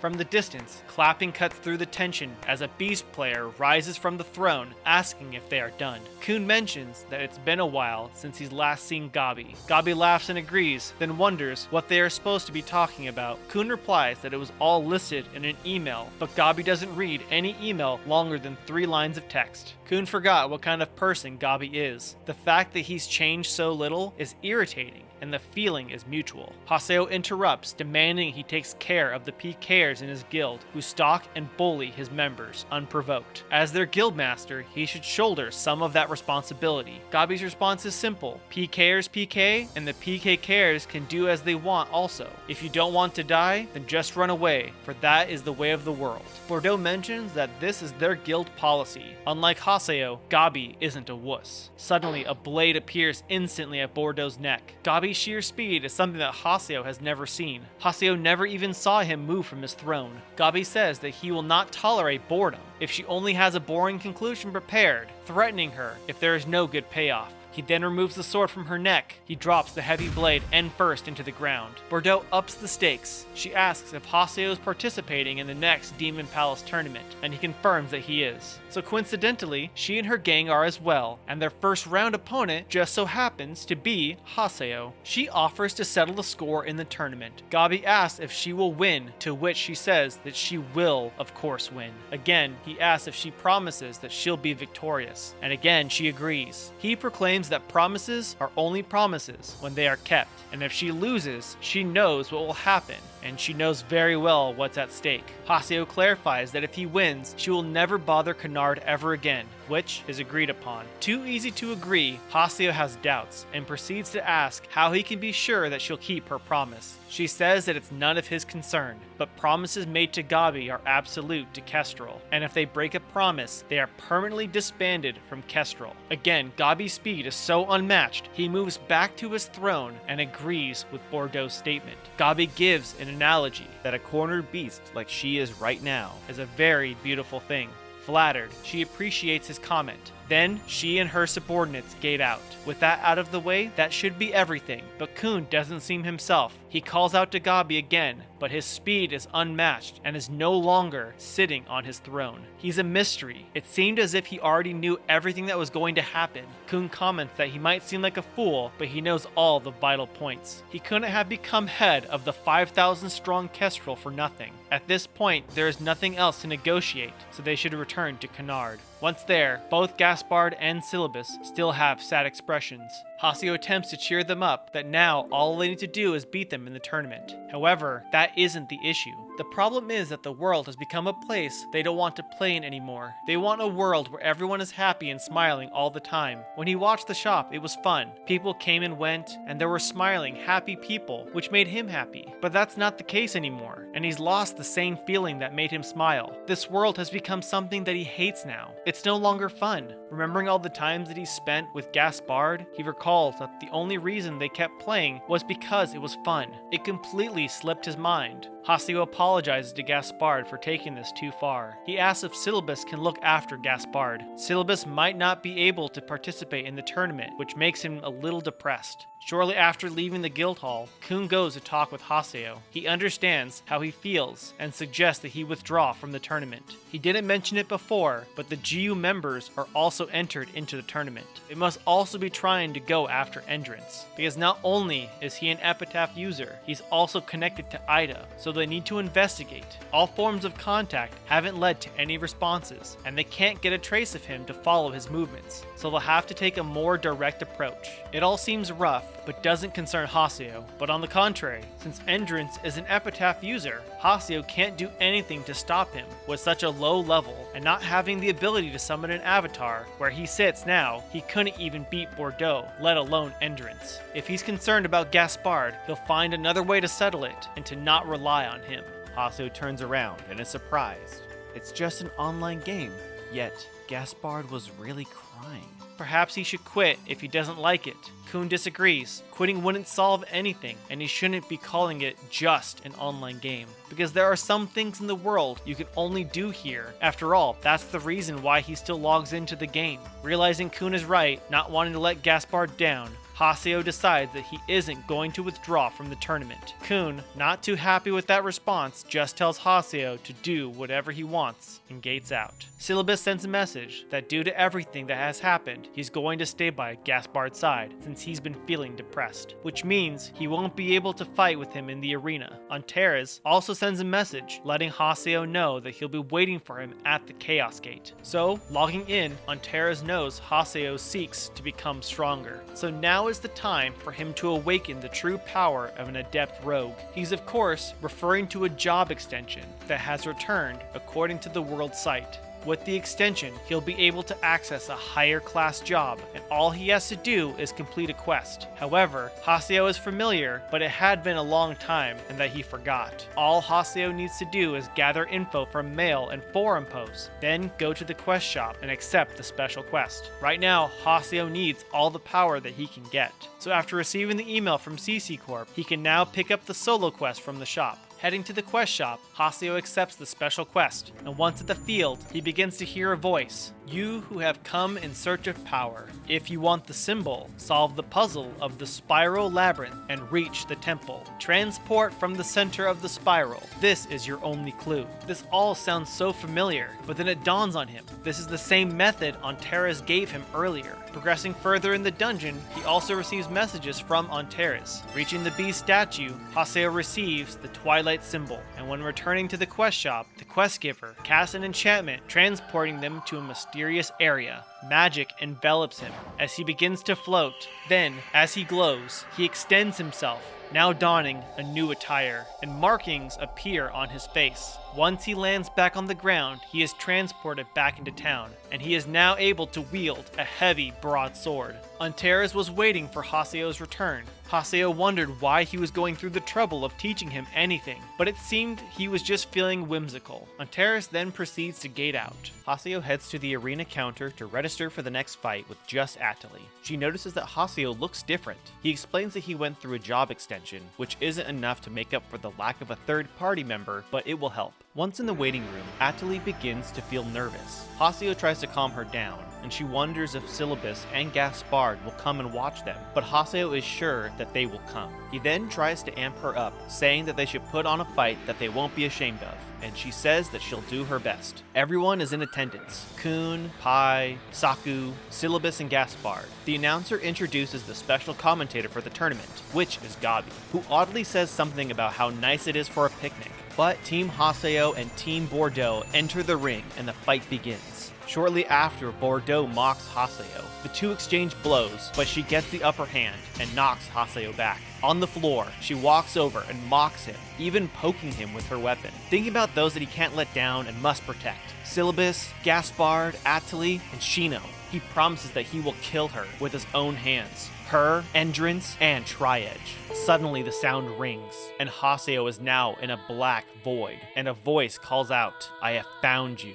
A large entity grabs him, and Haseo says for it to come for him, everything flashing before him until Ovan shines through. Haseo begins to glow red, similar to how Kuhn was before, and now Haseo has finally awakened his avatar, Scathe, the terror of death. Haseo, Bordeaux, and her party are all transported to the Void, and Haseo summons a sight with his avatar. Bo is now in control and knows what is happening is wrong, almost pleading for him not to do it. Kuhn shouts out, also wanting him to stop, but their words fall on deaf ears as Haseo tells them to say goodbye while lunging at them. Atli screams, also telling him not to, but a flash of light and his avatar is gone as they are back in the arena. Standing in the middle of all three as they fall down, only appearing to have been defeated through normal combat, as the crowd cheers, wondering what skill he used and if it was the same as Endrance's instant death move. They even call him the second coming of Endurance, but all Haseo can do is revel in the power that he just obtained. The announcer has just proclaimed Team Haseo the victor, and although he is not sure what just happened, when he goes to ask Gabi for his comments, Gabi comments that he simply wonders if the match is already over, and they can't wait to see him fight against Endurance. Afterwards, Ovan can be seen leaving the stands, as he proclaims yet again, "Welcome to the world." Back in the locker rooms, Haseo lets out the loudest chuckle, still in glee at his new power. And when leaving the arena, Kuhn and Pai wait for him. Haseo asks them how his performance was, hoping that they'd be pleased with his new ability to summon his avatar. But on the contrary, Kuhn thinks that he's a fool, for he doesn't know the power that he wields, and the danger that it will cause against normal human players. Haseo tries to defend himself, saying that they've done just as terrible things to others, so they deserved it. But this isn't the same thing. If Haseo had made one wrong move, they would have easily ended up in a coma. Although it seems Haseo doesn't care. Kuhn believes that Haseo did put them into a coma,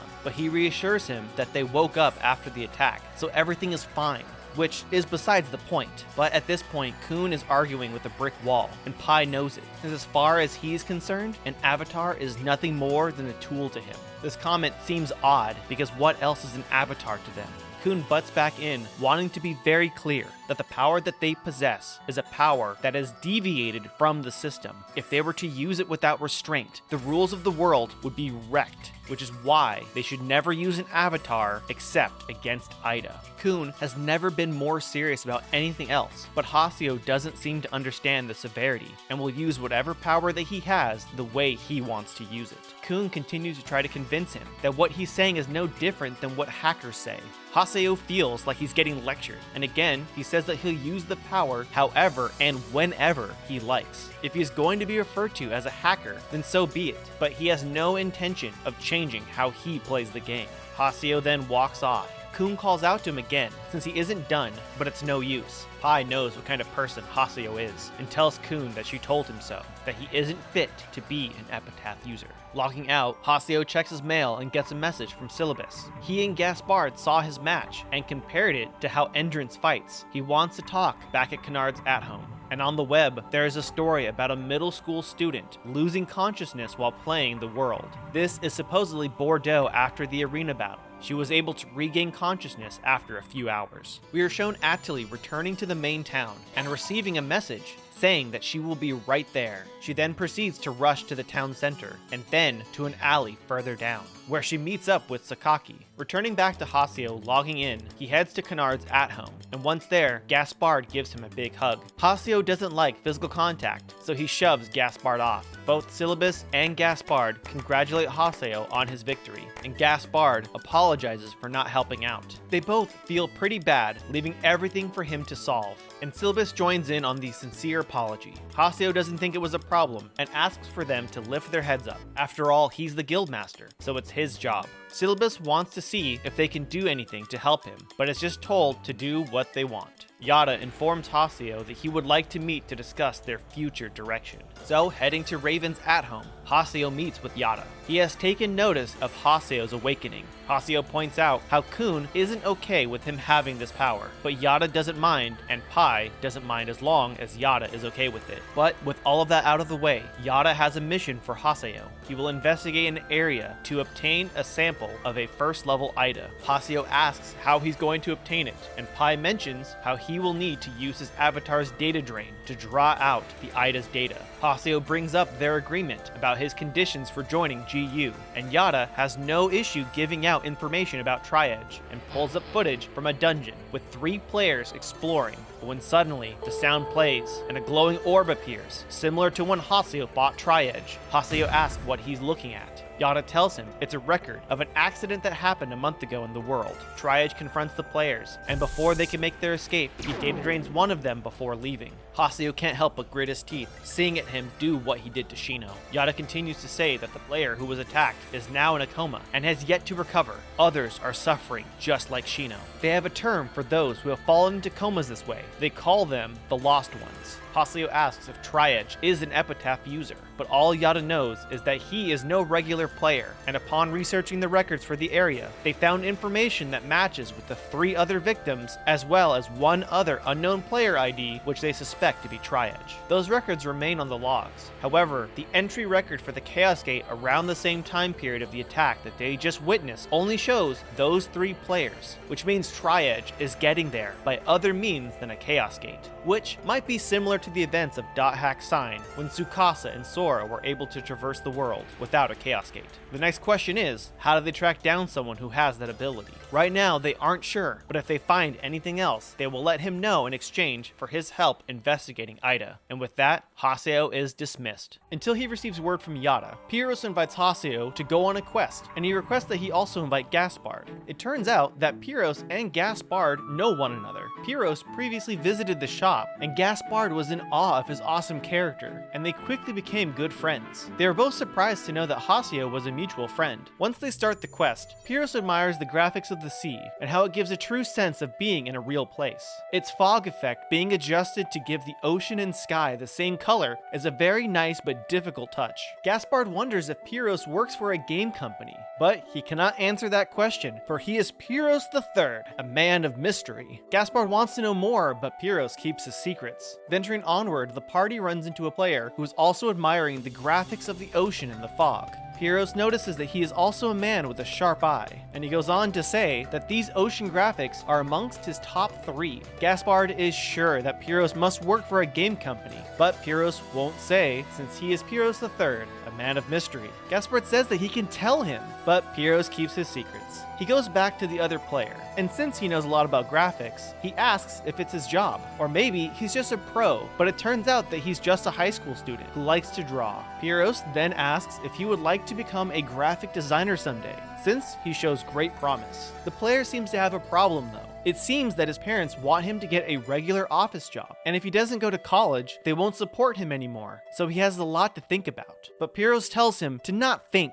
to let his passionate soul burn, and to convince his parents with his burning spirit, and to make a miracle happen. The player doesn't think that that would work, and guesses that it might be better to be normal. Party moves on, and they run into the field's boss monster. The player thinks that it's really strong. He had previously fought it multiple times, but he was never able to defeat it. Gaspard asks if he's going to try again, but after everything going on in the real world, he doesn't have the energy to fight monsters. He mostly just logs in to see the ocean. Pyros tells him to solve his problems in the real world, but the player thinks that's impossible, and Pyros doesn't think so. His spirit is just not burning enough, for when your soul is truly on fire and burned out, that's when miracles occur, and the impossible becomes possible. Haseo points out though that you're not supposed to get burnt out, but Pyros will show him what he means, for he will use his burning spirit to defeat the monster. Pyros III, the ferocious golden white dragon. Gaspard rushes in with Pyros, and with Haseo right behind them,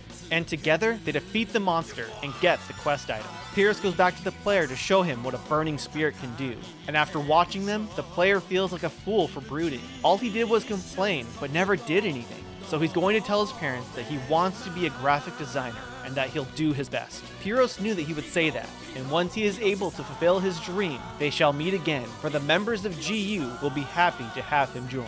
And may the stars shine upon you until the end of your journey. Gaspard thinks Pyros is so cool, but Haseo tells him that he and Gaspard aren't in G.U. So, turning in the quest, Pyros tells them they should adventure again someday, and Gaspard repeats Pyros' "May the stars shine down upon you until the end of your journey." Haseo receives an urgent request from Antares to head to Luminacloth. Once he arrives, he mentions Haseo's victory in the first round, which isn't a surprise for his disciple. Haseo disagrees. Changing the subject, Antares wants Haseo to meet some people. He follows him, and when he asks where, it turns out to be Ikolo's headquarters, a crazy guild where the requirement to join is to be an arena emperor. Haseo wonders why they are going there, and they shouldn't be able to get in without their at-home key. So nonchalantly, Antares hands Haseo an Ikolo key. In shock, he wonders how he got it, but he's just told to shut up and follow him. And once inside, Antares calls out to one of the members, Sirius, the Lord Emperor of the Holy Palace. Haseo doesn't seem impressed, since he doesn't look very strong. Confused, he asks what's going on, but Antares just says that he wanted to show his disciple the famous Ikolo headquarters. Again, Haseo denies being his disciple, and Sirius says that the Citadel is only for chosen ones, and not a place for outsiders to just waltz in, especially not someone who abandoned Ikolo like he did, so he can't just disturb them. Curious if he feels the same way, he calls out to another member there, Taihaku. Haseo didn't even notice that he was there. Taihaku says that he will honor Antares' intent, since he is the one who founded Ikolo. Haseo swears that he's seen this guy before. And this is because Haseo has actually seen him in the Forest of Pain in the anime Dot Hat Roots. Antares is amused by Taihaku, but wants him to speak frankly, and knows that Ikolo's orders don't have any weight behind them. Sirius doesn't agree, and calls out Antares on it. Another player arrives and wonders who Haseo is. Sirius tells her that he doesn't know, but they are in the middle of something and to get out of the hall. Haseo asks if she's a member too, and just like Antares, she is also an ex-Ikolo member. She's participating in the demon tournament like him, so that would make them rivals. Unamused, she can't see Haseo as a rival, since he looks too weak. She immediately is able to strike and grabs him by the neck. She tells him that he's the one messing around and asks if he's some kind of noob. She is Alcade, the Demon Palace Emperor. Haseo struggles in her grasp, and Sirius says that she is the former emperor. Striking a nerve, she tells him to shut up, but Sirius clarifies that the current emperor is Endurance, because she lost to him. Again, she tells him to shut up, and says that she will reclaim her title. She finally releases Haseo from her grasp. She makes it clear to Haseo that the two of them are on two completely different levels. She will defeat Endurance, and there is no place for him in this fight. Haseo calls out that he will be the one that defeats Endurance. She does trash talks, because when it comes down to it, she lost to him, and that's why she left Ikolo. She now tells Haseo to shut up. She only lost because she let her guard down, and she'll defeat him next time, and then runs off out of Ikolo. Antares thinks that this has been enough for today and suggests that he and Haseo leave. And while outside, Haseo can't help but be pissed off by her. Antares stops and can't help but see how the current state of Ikolo is. A guildmaster who lost his zeal and the members who have nothing left but empty pride. Is this the Ikolo that he truly envisioned? Haseo is at a loss for words. Antares says that when he saw how eagerly Haseo fought in the arena, he couldn't help but think how interesting it would be if he became an emperor. But with that, he gates out. Haseo doesn't care what he finds interesting, but he will become the emperor. Yata lets Haseo know Pai will be waiting for him at Makanu's Chaos Gate. Once at the Chaos Gate, she informs him on their next mission to investigate an area that has a faint response of AIDA in the area, which will be a good place for someone new to awakening and will be a good training mission. Haseo will need to follow Pai's instructions clearly, and Haseo agrees. Pai gives Haseo the field and mentions how it will just be the two of them on this mission. Once in the field, she reiterates that he will follow her orders on the mission. Unsure if he is going to stick to his word, she puts her hand on his shoulder and asks if he wants to share the same fate as Shino. Yata must have told her, and now they can just use that information against him to make a point. Pai isn't trying to make light of the situation, and reinforces that an avatar is dangerous and is hard to control. In a way, they are similar to AIDA or Tri-Edge. Epitaph users are connected with their in-game character on a mental and spiritual level. The power of data drain alters data, and if an avatar goes berserk, that power more flows back into the character. If that were to happen, they could also become a lost one. Now understanding a bit more, Haseo takes it more seriously, so until he can master his avatar, he'll follow all of her instructions. So with that agreement, they make their way to the first site of AIDA. Pi instructs Haseo to be careful, for fear that they'll get pulled to the other side of the hole. Suddenly, AIDA begins to become unstable, and Skaith begins to emerge from Haseo. Once emerged, Haseo faces off against the AIDA Ana, in an isolated space, much like when Kuhn fought AIDA before. Pi instructs him on the basics of defeating AIDA. AIDA has moves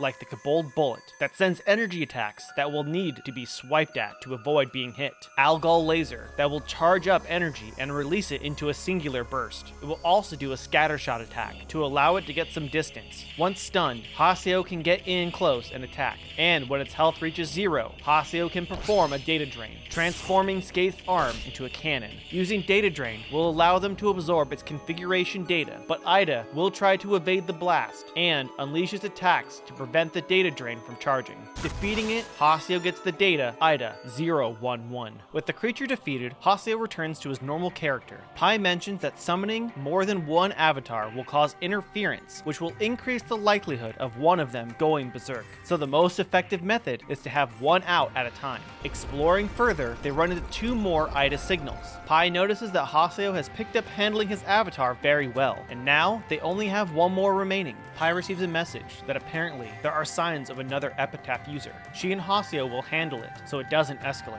Haseo inquires what's going on, and it appears that the last AIDA signal in the area is growing. It might be possible that the power of an epitaph user could affect an AIDA, but without enough evidence, they aren't sure if that's the case. So they'll have to gather more data. Just to make sure everything is safe, Pi will take over defeating the last AIDA, so Haseo knows to stand by. Exploring further, they spot 2 other players in the area, discussing how they had a great time, but signs of AIDA can be seen near the beast statue, and Pi gestures to stay back as she notices. She tries to sense where it could be coming from, and when she sees a large accumulation of AIDA form near the 2 unsuspecting players, she shouts for the 2 of them to move away and rushes over to them, but the AIDA roots itself to the ground and lurks towards one of the players. Pi pushes them out of the way, causing her to be infected. Her body shakes as the sound can be heard. She struggles to stay standing. Haseo goes to her and asks if she's alright, but she gestures for him to keep his distance and instructs him to run away and call Kuhn. Her body has a pink glowing outline as a symbol of her avatar emerging, and she wants Haseo to have Kuhn come and use his avatar to data drain her. She can't hold back anymore and shouts for her avatar not to be summoned, but there isn't anything that she can do as her avatar arrives. Again, she instructs him to run before she does something that she can't control. Fact of the matter is that even if he were to call Kuhn, he wouldn't make it in time, so he decides that he'll be the one to handle it. He summons his avatar and promises her that he will save her. Pi's avatar is Tarvos, based off the 7th phase Tarvos the Avenger. Tarvos will shoot small, pin-like attacks that hone in on a single spot, and then proceed to charge a large ball of energy while shooting a few of the pins that will have to be destroyed. Stake of Death takes a large needle as it circles around and finally hits its target, leaving Skaith temporarily paralyzed. Charging up, Tarvos will also use Data Drain on Skaith, forcing the user to attempt to break out. When its health reaches 0, Skaith will transform his arm into his Data Drain cannon. Tarvos tries to keep its distance and even shield the blasts, but when the hit lands, Skaith Data Drains Tarvos, forcing it to be unsummoned, freeing Pi. Haseo rushes over to her, telling her to wake up, afraid that she has become a lost one. He shouts out her name. She finally comes to and mentions how that was the first time he had ever called her by her name. Embarrassed, he simply tells her not to scare him like that. The 2 players from the dungeon ask if she is alright and wonders if she's injured since she took the blow intended for them. She gets to her feet and reassures them that there is nothing to worry about. They appreciate what Pi has done for him and ask if the black hole was a data bug. Pi tells them that it was, and the 2 of them are CC Corp volunteer support who heard of corrupted data in the area and came to investigate. She requests that the players not return to the area for a while until it's under control. The players understand and bid their farewell, and offer to return the favor another time. With the players gone, Haseo recalls how normal players can't see avatars. Sensing something is wrong, Haseo asks Pi what's on her mind. She recognizes the players, but can't remember from where. Haseo jests that the data drain also affected her brain, and she tells him to shut up and head back to town. Haseo also receives Epitaph 07. When they are back at the Chaos Gate, Pi commends Haseo's good work and will report back to Yata. She asks if he would like to come with her, but declines, which she figured as much. So she makes her way back to Raven. Atali mails Haseo regarding a problem concerning him, so back at the Chaos Gate, Atali waits for Haseo. He wonders what's wrong, and she knew that this day would come, but hoped that it wouldn't. He's usually misunderstood by others, and not at all honest. He also has a mean mouth and a bad attitude. His eyes look kind of mean too. Nothing of what she is saying is a compliment, and Haseo wonders if she is trying to pick a fight. But she isn't trying to be mean, she's just worried about him. Pi also arrives at the gate and is curious what is going on. Atali had also invited her. She will be guiding them to Moontree's headquarters, since both Haseo and Pi have been summoned by the Seven Council. Anxious, she asks them what they could have done to get them into trouble, for both of them were summoned by Moontree, which piques Pi's curiosity. Atali gives Haseo the field name for Moontree's headquarters, which is also a special CC Corp location. They arrive at a large, traditional-style Japanese castle, and when asked about the Seven Council, Pi mentions how they are the governing board of Moontree, comprised of the top 7 member officers in the guild. Sakaki must be one of the 7, but one thing still isn't clear, and that's why they were summoned there in the first place. Pi might have a reason, but Atali just tells Haseo to show them his sincerity and apologize. The council will surely forgive him for whatever he did, and Haseo isn't wanting to apologize for anything that he didn't know he did. Just the idea of apologizing has him all heated up, and he rushes off ahead, with Atali chasing after him, wanting him to calm down. The 3 make it to the council's area, and are greeted by the player Pi protected, welcoming them to Moontree. They introduce themselves as Zelkova, the guild master. Another member of Moontree who was at the dungeon thanks Haseo and Pi for arriving at such a short notice, and introduces themselves as Kaede. She apologizes for not being able to properly thank them. She goes on to say that everyone in attendance is in a position of helping manage Moontree. Moontree is comprised of 7 units, and the members of the 7 Council serve as the captains of each unit. Captain 1 is Master Zelkova, Sakaki of Unit 2, she is Unit 3's captain. Then there is Nala of Unit 4, Hiragi of Unit 5, Sephora of Unit 6, and last is Matsu of Unit 7. Not all members can make it to the meeting, but those are the 7 units, and the master wanted to properly thank them for saving him, and had actually go out and get them. Haseo is a little annoyed, since this isn't what she was talking about when she went to get them. But she didn't exactly read the message that Kaede sent her when she logged in, which seems just like her. Kaede knows it's not equal to their efforts, but hopes that this item will express some gratitude, and Haseo receives the item Text to Power. Pi thanks them, but wonders what the Guildmaster of Moontree would be doing in a place like that. But Zelkova says that he was just there to observe. Kaede wonders what he meant by observing. It's fine if he's curious, but he should think how much of a burden it is, since she needs to be with him everywhere he goes. Sakaki doesn't see the harm, since he should have the opportunity to look around and leisure while the rest of them stay and handle the routine tasks. Kaede wants Sakaki to clarify what he means, but all he is saying is that while Zelkova is the guildmaster, he's also another player, so there might be times when he wishes to forget his role and play normally.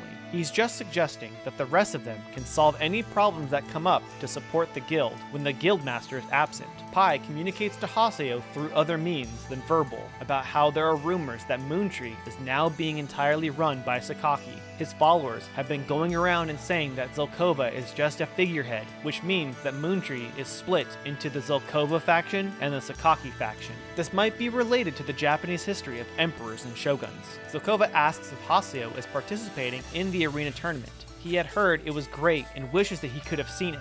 Matsu isn't as impressed and thinks that everything about the fight was all just rumors, nothing but luck, as he has a dumb grin on his face. Haseo takes it that Matsu is trying to pick a fight, and Matsu sarcastically apologizes about not being the type to tell a lie. Haseo calls him out and refers to him as a yapping dog, which strikes a nerve with Matsu. Haseo continues to say how he's like a helpless puppy the way he follows Sakaki around. Matsu is just about to start a fight before Sakaki chimes in. He collects himself and tells Haseo that he'll find out soon enough, since he's the one Haseo will be facing off in the next round of the tournament. Zelkova is surprised, and now he has to go watch the fight. Attempting to retake control of the situation, Kaede offers to walk Pai and Haseo out, but Pai declines and says that they can find it themselves, and proceeds to walk off. When returning to the Chaos Gate, Pai isn't surprised that Haseo still has the ability to anger others so easily. Hardly sounds like a compliment. Pai just knows that he'll make more enemies than friends. The one thing that she wants to make clear is that he will need to refrain from using his avatar in the arena. She's starting to sound more like Kuhn, but if he decides to use it, it will do nothing more than draw unwanted attention from the likes of Gabi or Zelkova. Not only is he gaining infamy from a miraculous come-from-behind victory, but guild masters from some of the highest guilds are becoming interested in him, so who knows how many eyes will be on him. Even if avatars can't be seen by normal players, it might lead to someone finding out about G.U. If avatars and epitaph users become public knowledge, it might affect his search for Tri-Edge. Haseo can now see it from another perspective and will think over it. With all that out of the way, Pai makes her departure and gates out. Haseo thinks how some kid like Zelkova can be the head of such a large guild and isn't anything like Gabi. Team Haseo registers for the next arena match against Moontree's Unit 7 captain, Matsu.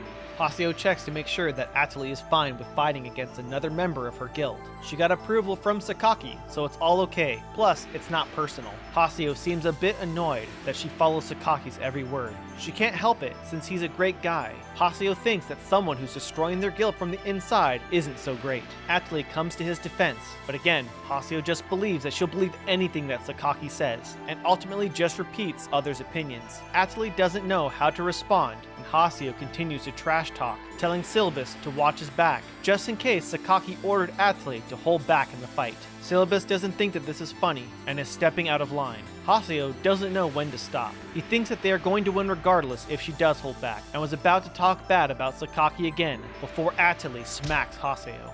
Silence fills the room. Atali mentions that he can say whatever he likes about her, but to not speak badly about Sakaki, with tears in her eyes. Wiping the tears away, she puts on her usual happy face and wishes them good luck for their next match, and makes her way to the arena. Haseo, at a loss of words, just makes his way to the arena. The announcer kicks things off for the next round of the Demon Palace tournament, while introducing the special commentator, Zelkova, who hopes everyone enjoys the match. And with that, Team Matsu arrives, followed by Team Haseo. Zelkova hopes to see Haseo's come-from-behind technique during the fight. Once in the arena, Haseo focuses on Atali, but Matsu doesn't want him distracted from their fight, so he can show him how differently they are. After some time, Zelkova mentions how Matsu hasn't been fighting seriously, so he sheathes his gunblade and mentions how much fun he is having. Haseo thinks that he might be throwing in the towel, but on the contrary, Zelkova elaborates that Matsu was once a famous PK known as Flame Sword Demon. Before joining Moontree, he stopped using his main weapon to separate himself from his past. Matsu takes back his lucky victory comment from before, but he isn't going to lose to him. Matsu then pulls out his broadsword, which has an appearance of a giant lava rock. Sakaki in the stands knows that that's the same weapon that he used back in his PK days, the Flame Sword. Haseo, now more eager to fight, knowing that he wasn't fighting at his best, is ready for whatever he throws at him. With the fight back on, Team Haseo defeats Team Matsu. The announcer asks what Zelkova thought of the fight, but he's already left. Sakaki surprised, not expecting him to be that good of a fighter, and suggests that now is the time for the pawns to move into position. After the fight, Matsu takes some time to think, and Zelkova comes to speak with him, thinking that he only came to talk to him about using his forbidden weapon, and how he'd be relieved to have a troublemaker like him removed from the guild. But all Zelkova asks is if he's satisfied. He has been looking for an opportunity to throw that weapon away, but couldn't because he could never fight someone strong enough to test his skills. Now that he fought Haseo, he must be satisfied, so he should throw that sword away and be reborn as the real Matsu of Moontree. Matsu agrees and now has no regrets. Once Team Haseo leaves the arena, Matsu waits for them by the entrance. He compliments Haseo on the fight, and has something for him as a way to remember the day, and hands over his flame sword. And with that, makes his departure. Haseo shouts that he doesn't want it, but he's already gone. Atali finds an opportunity to excuse herself. She thanks him for a great match and runs off. Haseo tries to talk to her, but she's too far gone. Silabus mentions how she still might be bothered by what happened in the waiting room. Haseo's at a loss for words and just stands there. Pyros messages Haseo about a new area he plans to ambush Triage at. So, Haseo will make his way there. But before Haseo arrives, Ovan can be seen in front of a Triage symbol, marked on a giant wall. Yata calls out to him from behind and asks if he is expecting the criminal to return to the scene of the crime. Ovan wonders what is located on the other side of the wall. Yata says that there is nothing behind the wall, and that the graphics for the backgrounds can't be seen by the players to conserve processing power. Ovan expected a response like that from Yata. He, however, can feel something being held back behind the wall, and it's almost like a prison. Yata thinks Ovan is being overly dramatic, but the question is, which one is the prison? The side that they are on, or the other side of the wall? Ovan says that he is going to leave before the pursuer arrives and gates out, and Yata too decides to leave. Shortly after, Pyros arrives in the field and waits for Haseo. When he of fair eyes arrives, he points out the sign that Triage made. He might come back, so Pyros wants to plan an ambush, so he hides behind a rock nearby. Haseo asks if he thinks Triage will show up, to which he says that his instincts tell him that the criminals always return to the scene of the crime. It seems like Pyros might like cop shows. Haseo asks when he thinks Triage will show up. Pyros has no clue. It could be 10 minutes, an hour, half a day, or even 2 days, maybe a month, maybe half a year, but he doesn't want to rule out even 3 years. Haseo isn't going to wait around, so he's going to leave for now. Antares sends another urgent request for Haseo to come to Luminiclock. Haseo barely makes it in time for Antares to point out that Icolo's Alcade is making her way around a corner and for him to pursue her. So when he catches up, he hides behind a wall to see her having a conversation with someone. She mentions how they used something on her in their last fight, as it shows that it's Endrance who she's talking with. She says that whatever it was, it isn't going to work on her again, and their next match will have a specialist watching to expose him. She then runs off past Haseo, not noticing him.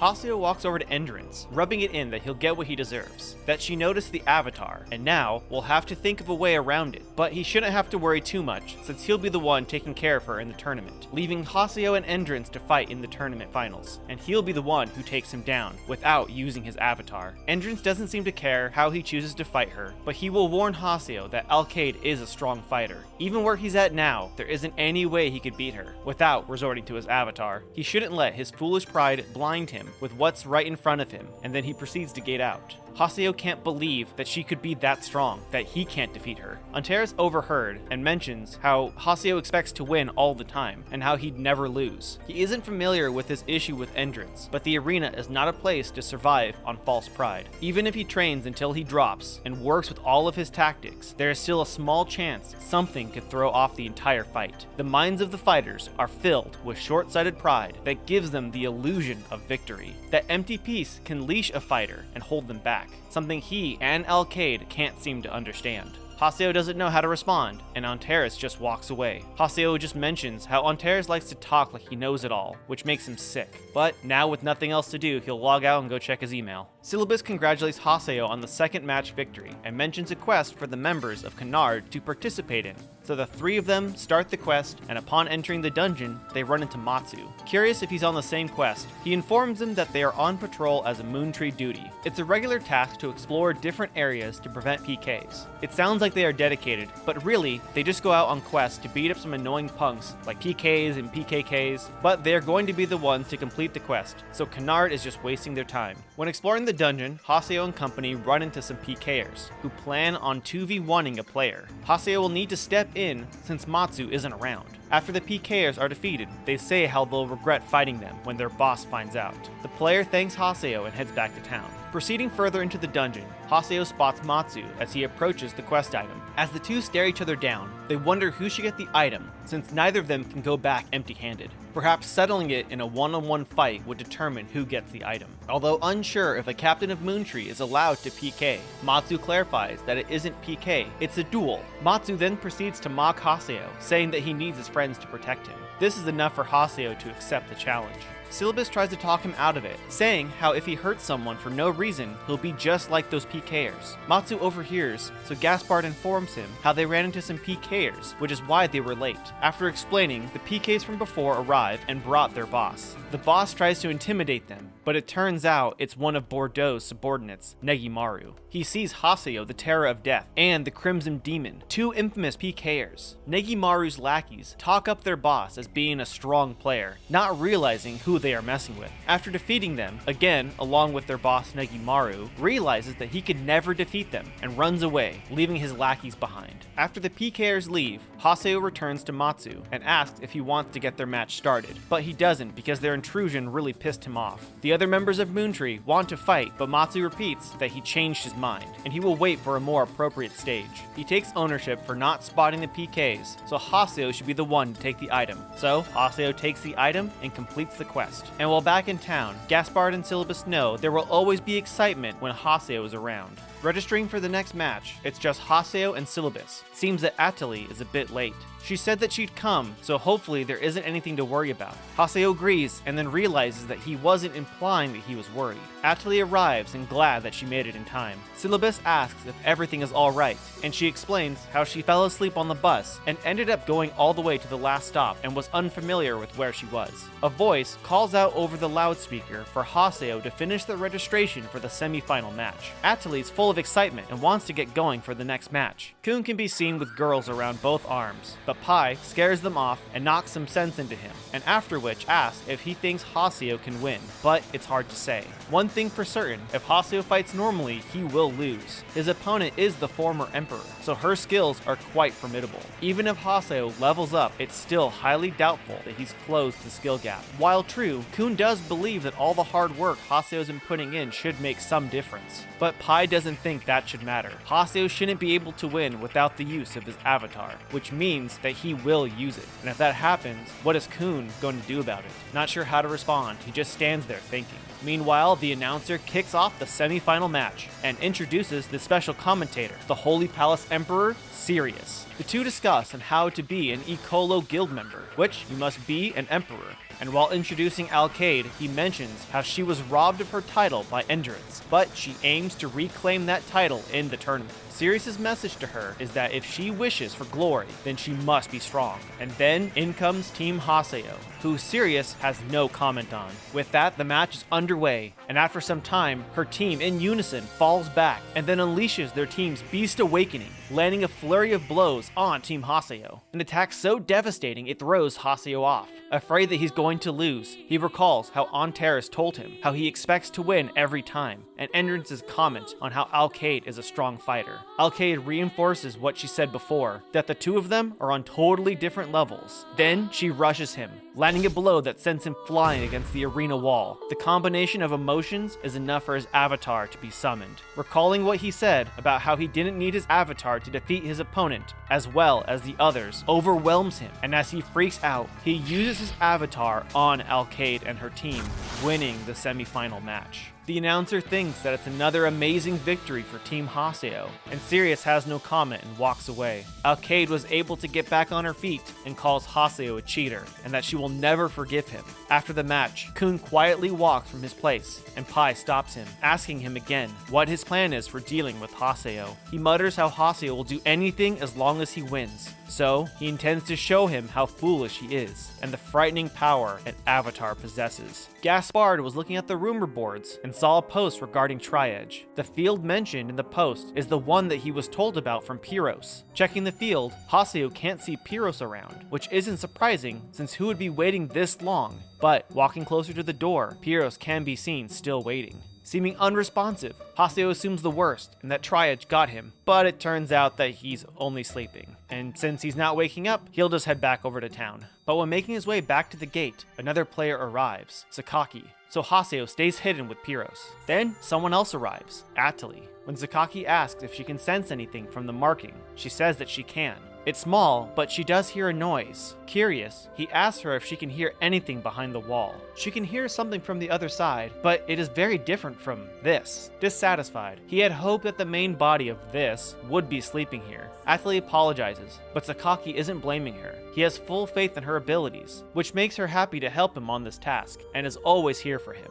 Sakaki asks if she noticed any changes with Haseo, unaware that Haseo can hear every word. But Atali hasn't noticed anything, so Sakaki thinks that's fine, but to keep an eye on him. Both Sakaki and Atali gate out, leaving Haseo free to walk around. Seeming a bit jealous, he thinks Sakaki is all she cares about, but it seems like Sakaki has his eyes on him. Curious, he wants to know what they are talking about regarding a sound. Now wanting to overthink things, he needs to focus on the final round of the tournament. Heading to the arena counter, Team Haseo signs up for the finals. Silabus can't believe that they'll have to fight Kuhn. He nervously paces around the room, trying to think of a strategy. Haseo tries to calm him down, thinking that knowing Kuhn, he'd lose to them on purpose. This doesn't seem to calm Silabus down in the slightest, again reassuring him that he'll be fine. He tries to head to the arena, but he can't help but to think of the last thing that Kuhn said to him about how Epitaph users should only use their avatars against AIDA. Misunderstanding that Kuhn doesn't recognize his abilities, Haseo refuses to change and will do anything to win.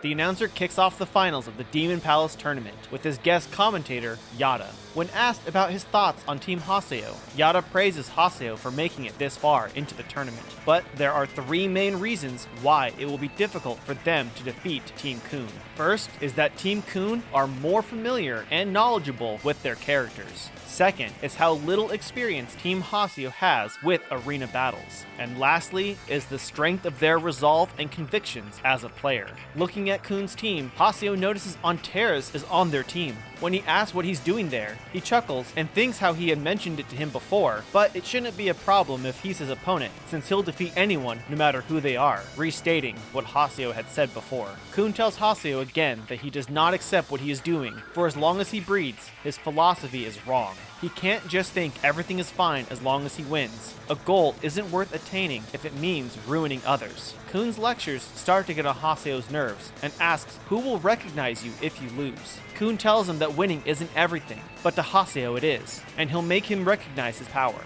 And with that, the match is underway, and after a while of fighting, Haseo thinks to himself why they are standing in his way. His built-up emotions begin to stir his avatar's presence, and when he tells them to get out of his way, he invokes his avatar. Noticing, Kuhn jumps in and calls his avatar Magus. While fighting Magus, it has a shield that must be depleted before making any considerable damage. Magus can shoot a flurry of shots at his target. Flash of Green is a laser light show that covers the screen and then proceeds to fan up and down. Unforgiving Bud summons many orbs that will have to be slashed away. Once defeated, Skaith lands hit after hit after hit on Magus. Then, it seems that Haseo is being watched by Skaith itself and drawn into it, leaving Skaith to go berserk. And with Haseo unable to hold back, Skaith's blows are more ruthless, and all Haseo can do is watch the massacre.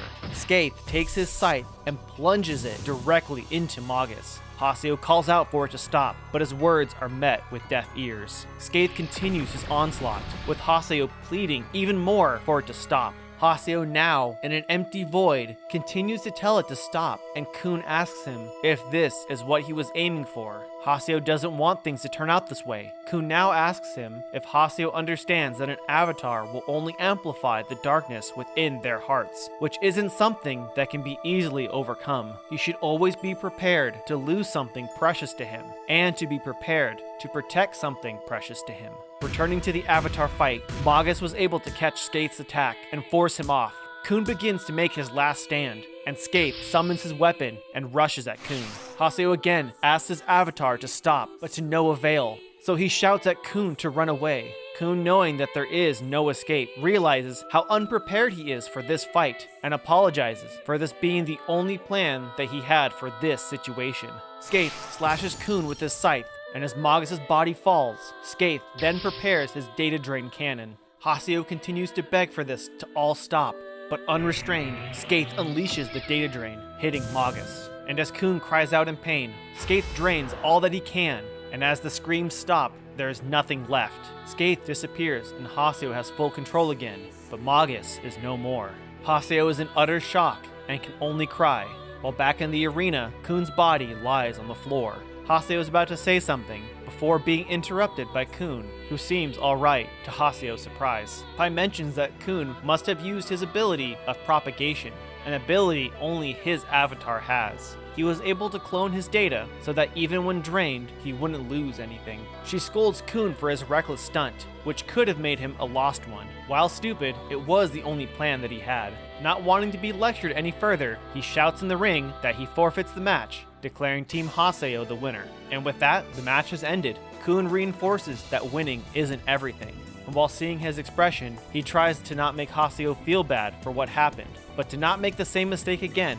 Antares also approaches Haseo to make sure that he understands the lesson that he was trying to teach him before. But if Antares knows them, does that mean he knows about avatars? Antares clarifies that he was only hired to do a job, and he doesn't have a clue about avatars, but regardless, it wouldn't change what he was trying to teach him about a user being used. Antares wishes him luck on the championship match worthy of his disciple. Back at the announcer desk, Yata mentions how Magus was eaten, which may cause him to rethink his future assignments. Checking his email, Yata sends a message that he wants to have a discussion about Endurance and requests for Haseo to stop by Raven's at home. Now at Raven's at home, Pi nags Haseo about being late. Kuhn, not wanting a fight to break out, interjects and changes the subject, hoping to be invited to Haseo's party outside of G.U assignments. Pi echoes his statement, but doesn't want there to be any confusion. She merely just doesn't know what he would do while unattended. Later, Haseo meets with Yata, who informs him how he had Kuhn enter the tournament as an assignment for G.U, but since he was defeated, he expects Haseo to take over his assignment for the title match of the tournament. His assignment is to talk with Endurance, since he is a player holding many mysteries involving his past, his abilities as an Epitaph user, and his connection to AIDA. Since there are limitations in using system logs, he will have to investigate for him. Haseo thinks that even if he does get Endurance to talk, who's to say what he says will actually be true? Yata will know since Endurance is apathetic, and he uses a very relaxed playing style. The time he spends online is unnaturally long, and yet shows little interest in battles or chatting. The only place that he seems partial to or interacts with others is in the arena. So if there is ever a time to interact with him, it would be in the arena. Haseo says that he'll do what he can and has a few choice words for him, but in return, he wants Tri-Edge. Yata agrees and thus concludes their meeting. Pi lets Haseo know of a crab monster party quest and suggests going with her and Kuhn when they party up. Haseo is surprised to receive an invite from her. She thinks that he should be thanking her for his G.U training. Outraged, Kuhn steps in again to not have a fight break out and just wants to have fun. Arriving in the field, the three are met with Alkaid and her team. Kuhn points out the coincidence of them also going to explore the dungeon. Alkaid moves right past Kuhn and goes straight to Haseo, surprised that a cheater like him would bother taking on quests like a regular player. Not sure how to respond, Haseo just doesn't respond at all, and while not getting a reaction, she just tells her friends that they should leave before anything rubs off on them. Pi notices how Haseo isn't acting like himself, and later, while exploring the dungeon, they run again into Alkaid. She harasses them again about being a cheater, and tells him to stop showing himself around her, otherwise she won't restrain herself from bashing his head in. She goes on to mention how he was once a PKKer known as the Terror of Death, and bets that he only cheated on becoming famous for that too. Those who enter the tournament are hard-working players, and people like him aren't welcome in the tournament. Again, Haseo is left speechless, but Pi chimes in, thinking Alkaid is a poor little girl who intends to protect the arena. Alkaid then jumps on Pi, telling her to butt out of it, and Pi then asks if she knows why Haseo became a PKKer in the first place, or why he even entered the tournament. Haseo doesn't want her to go into any details, so she complies and stops. Alkaid can't seem to believe that he had a good reason to cheat, and goes back to exploring the dungeon. Haseo points out that he doesn't have a reason to stay, but Pi just walks along and instructs them to follow. Exploring further, Alkaid is by herself against a crab monster. She hasn't a clue where her team went, right as the boss spawns. Noticing Haseo, she claims dibs on the monster, and while distracted, the monster goes after her. Kuhn and Haseo try to warn her, but they jump in to help, and after helping defeat the monster, Alkaid's team finally arrives and asks if Haseo is bothering her. She tells them to stop harassing him, and then asks why they bothered to save her, but he has no answer. So, she asks him another question, about why he would need to cheat to win. To this, he just tells her that it's none of her business. However, it is her business, since he is the one who beat her. Not sure what he's up to or his motives, but what he did during the tournament is an insult to all fighters of the arena, and for that she can never forgive him. She promises that one day she will get him back. so until that day, she hopes that he never loses to anyone else. As thanks for helping fight the boss, he can have the treasure. Alkaid and her team leave, and when Haseo opens the chest, he receives the item Amber Dragon, which boosts EXP earned. Surprised by the rare item, Pai mentions how it's a perfect gift for a rookie like him. Haseo asks if she invited him, knowing that this item was the reward, and not wanting her deed to be mischaracterized. She thinks it would be good to help him grow into something G.U can use. Haseo thanks her, which throws her off since it's not like him to show gratitude.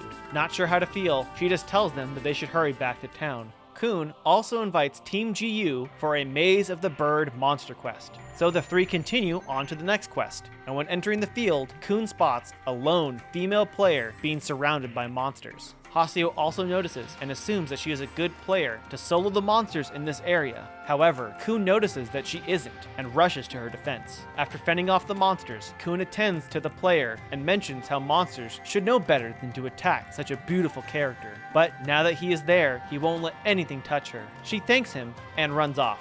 Confused why she ran off, Pai thinks it's obvious that she's a new player and her level isn't anywhere close to what is needed to clear the dungeon, making it impossible for her to do this alone. Proceeding further, the team sees the player again against another monster, and Kuhn again jumps in to help. Rescuing the new player, she thanks him again and proceeds to walk off, before Kuhn stops her, pointing out how she's exploring the dungeon solo with a low-level character. Perhaps she should form a party, but she responds saying that she can't form a party since she doesn't know anyone. But since that's the case, she can tag along with them, since he can't allow a young lady to wander the dungeon alone. It goes against his beliefs, and he cannot tolerate that. He properly introduces himself to her, and she asks if it's really okay, and he reassures her.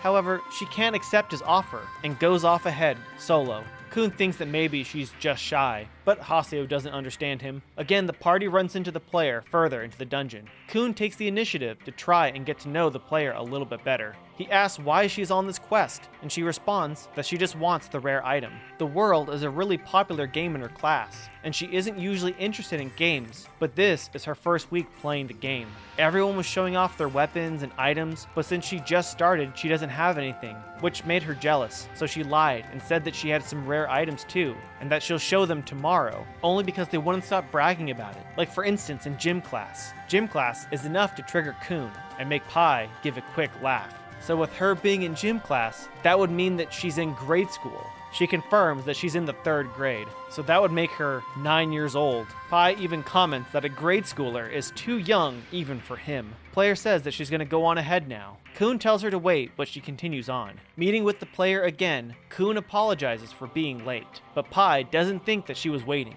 Seeing the boss monster guarding the treasure, Kuhn points out that she won't be able to fight it solo, and to allow them to handle it for her. After engaging in defeating the monster, Kuhn proclaims, jokingly, that justice prevails. He then opens the treasure to receive the item, Mermaid's Tear, and delivers it to the player, commenting that it's the perfect accessory for her. Thoughtful on the outside, but passionate on the inside.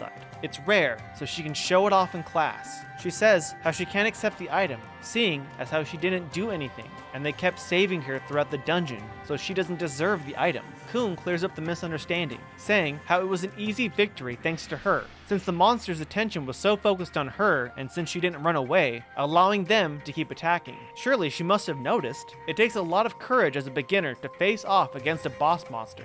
So she played a really important part, which is why she deserves the item. She accepts the items and nervously thanks him. She proceeds to gate out and returns to town. With the player gone, Haseo thinks Kuhn told a cute story about helping out while she couldn't move. Kuhn wanted her to have fun since she started playing and apologizes for giving the item away without asking. Haseo doesn't mind, and Pai chimes in about Kuhn having an interest in younger girls, especially for being so young. Kuhn mentions how her age had nothing to do with it, since he is the champion to all female players. A voice in the distance calls out to Kuhn, and 3 female players arrive at the scene. Kuhn asks what they are doing here, to which they mention how they saw him in town and chased after him to join. Then they bring up the grade schooler and can't believe that he would take advantage of a little girl, and they decided to leave. Kuhn tries to explain that they misunderstand, but they have already left. Haseo and Pai mock Kuhn and that he can get depressed later while heading to the gate. Over at Luminicloth, we can see Saku meeting up with Endurance. She can't believe that Haseo is going to compete in the title match on his first tournament entry, just like Master N. But he won't have anything to worry about, since she will take care of him. Endurance asks why she is so afraid of Haseo, which shocks her. She claims that she isn't afraid of a guy like him, and then Endurance asks if she thinks that he'll lose. She is sure that Endurance will have no problem beating him, but if she has no issues regarding Haseo, then she should not do anything to him, and then walks away. Saku only wants recognition from Master N, and not doing anything won't gain her any praise, giving her no reason to be there. The long-awaited title match has started. First in the ring by himself is the Emperor of the Demon Palace, the undefeated Endurance, and the challengers, the rookie, Team Haseo. Everyone from around the world is in attendance, from Kestrel, Icolo, both branches of Moontree, Saku, Gaspard, and the members of G.U. For this match, they wanted the special commentator to be the ex-Emperor Antares, who was defeated by Haseo in the previous match, but for some reason, he hasn't arrived yet. The combatants make their way to the center stage. Endurance is surprised that Haseo showed up, but like Haseo said, he is going to defeat him and prove that he has power once and for all. Endurance thinks that it'll be impossible, for she will not allow him to lose. Haseo asks who she is, but with that, the announcer's special commentator has arrived, and when he turns to see the commentator, he notices that it isn't Antares, but someone else, Ovan. Haseo asks why Ovan is here.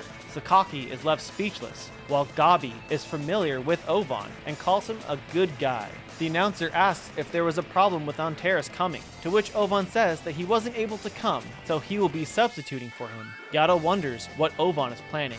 The announcer asks if Ovan is familiar with today's participants. He clarifies that he and Haseo were once part of the same guild, the Twilight Brigade. Familiar with that guild, sadly, it was disbanded over half a year ago.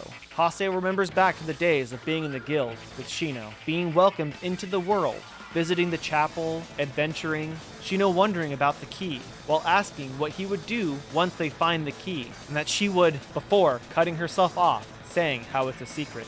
Another memory with her confused why the guild would be disbanded, and that she would go looking for Ovan for answers, but if he finds anything, to call her.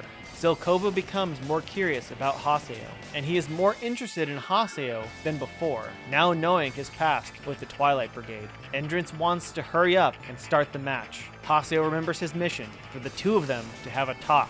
He'll do what he can during the fight. Endurance doing a good job for the 3-on-1, but shortly during the fight, he doesn't believe it's not enough for her to be happy. Again, Haseo asks who she is. Endurance then summons his avatar. Haseo is now transported into the void. He hears Kuhn reminding him that everything will be alright and he won't make any more mistakes like last time. Just remain calm and not let his emotions get the better of him. Guide them and summon his avatar. With that reassurance, he has control and summons his avatar. Endrance's avatar is Maha, a cat-like character with a rose dress. It will throw out energy discs as its base attack. Next, it has a charging slash. Bolt of Love summons a rose, which will split off into smaller roses that will need to be timed to deflect, or it will shoot lasers. Seductive Voice has Maha shouting several sonic attacks and will require several dashes to avoid each burst. Bewitching Wind, Maha summons several rose petals that form a shield around them, redirecting all blasts. Additionally, when close up, the roses will hit Scathe multiple times. Data Drain, turning over, exposing the underside of the rose base, forms Maha's Data Drain cannon, and like the other avatar fights, requires button mashing to break free. Once low enough, Scathe will need to time its data drain while avoiding all previous attacks, resetting the cannon's charge. During the avatar fight, Endurance and Haseo will have moments to speak. Assuming that he had not previously fought another avatar, he isn't sure where he is and doesn't like it, mostly because he can't feel her presence. It's almost sad seeing him like this, not being able to have her there with him in this world. Haseo doesn't know what he's talking about, and Endurance continues to wonder if it's because she thinks he's weak. He vows to get stronger, so she will hopefully stay with him forever. He'll become strong and will protect her. He asks Haseo why he wants to become strong, and Haseo recalls how he wasn't able to protect Shino. Endurance believes that they are the same, so he should know how it feels and shouldn't interfere. Haseo asks if he lost her too. Endurance doesn't want to be alone anymore. He doesn't want to lose anything ever again. Entrance goes on, talking about how with her gone, he was all alone until she appeared to him. He was so happy then. She was his only friend, and she was all he wanted. But it's fine now. She has returned from the outside world. She may look different now, but once he saw her, he knew it was her right away. Asking for more detail if the she he was referring to is AIDA, but he responded by saying that she is simply she. Haseo wonders how he could accept something that he doesn't even know anything about. Entrance wants to finish this soon, otherwise she might disappear and leave him. She likes to talk with people. Not sure what he means, Entrance continues to ramble on, wondering what words he will leave behind, feeling that he cannot describe with words. After the data drain, Maha disappears, and Entrance returns to his character form. Haseo dispels Scathe, and they are returned to the arena. Entrance, drained of all energy, falls over, and so does his white cat. As he falls, he calls out to her, Mia. This means that if this cat is Mia, and the connection is the same as .hack IMOQ, then Entrance is Elk from the world R1. As Entrance reaches out to catch Mia, her eyes open, and AIDA appears, swallowing them both. Haseo is also sucked in. He arrives in a blank area with AIDA bubbling in front of him. It quivers and collects itself before vanishing. Haseo wonders what it was, and Ovon's voice calls out, saying that it is AIDA. Haseo asks if that cat is AIDA, but Ovon says that up until now, it was merely mimicking Endrance's cat.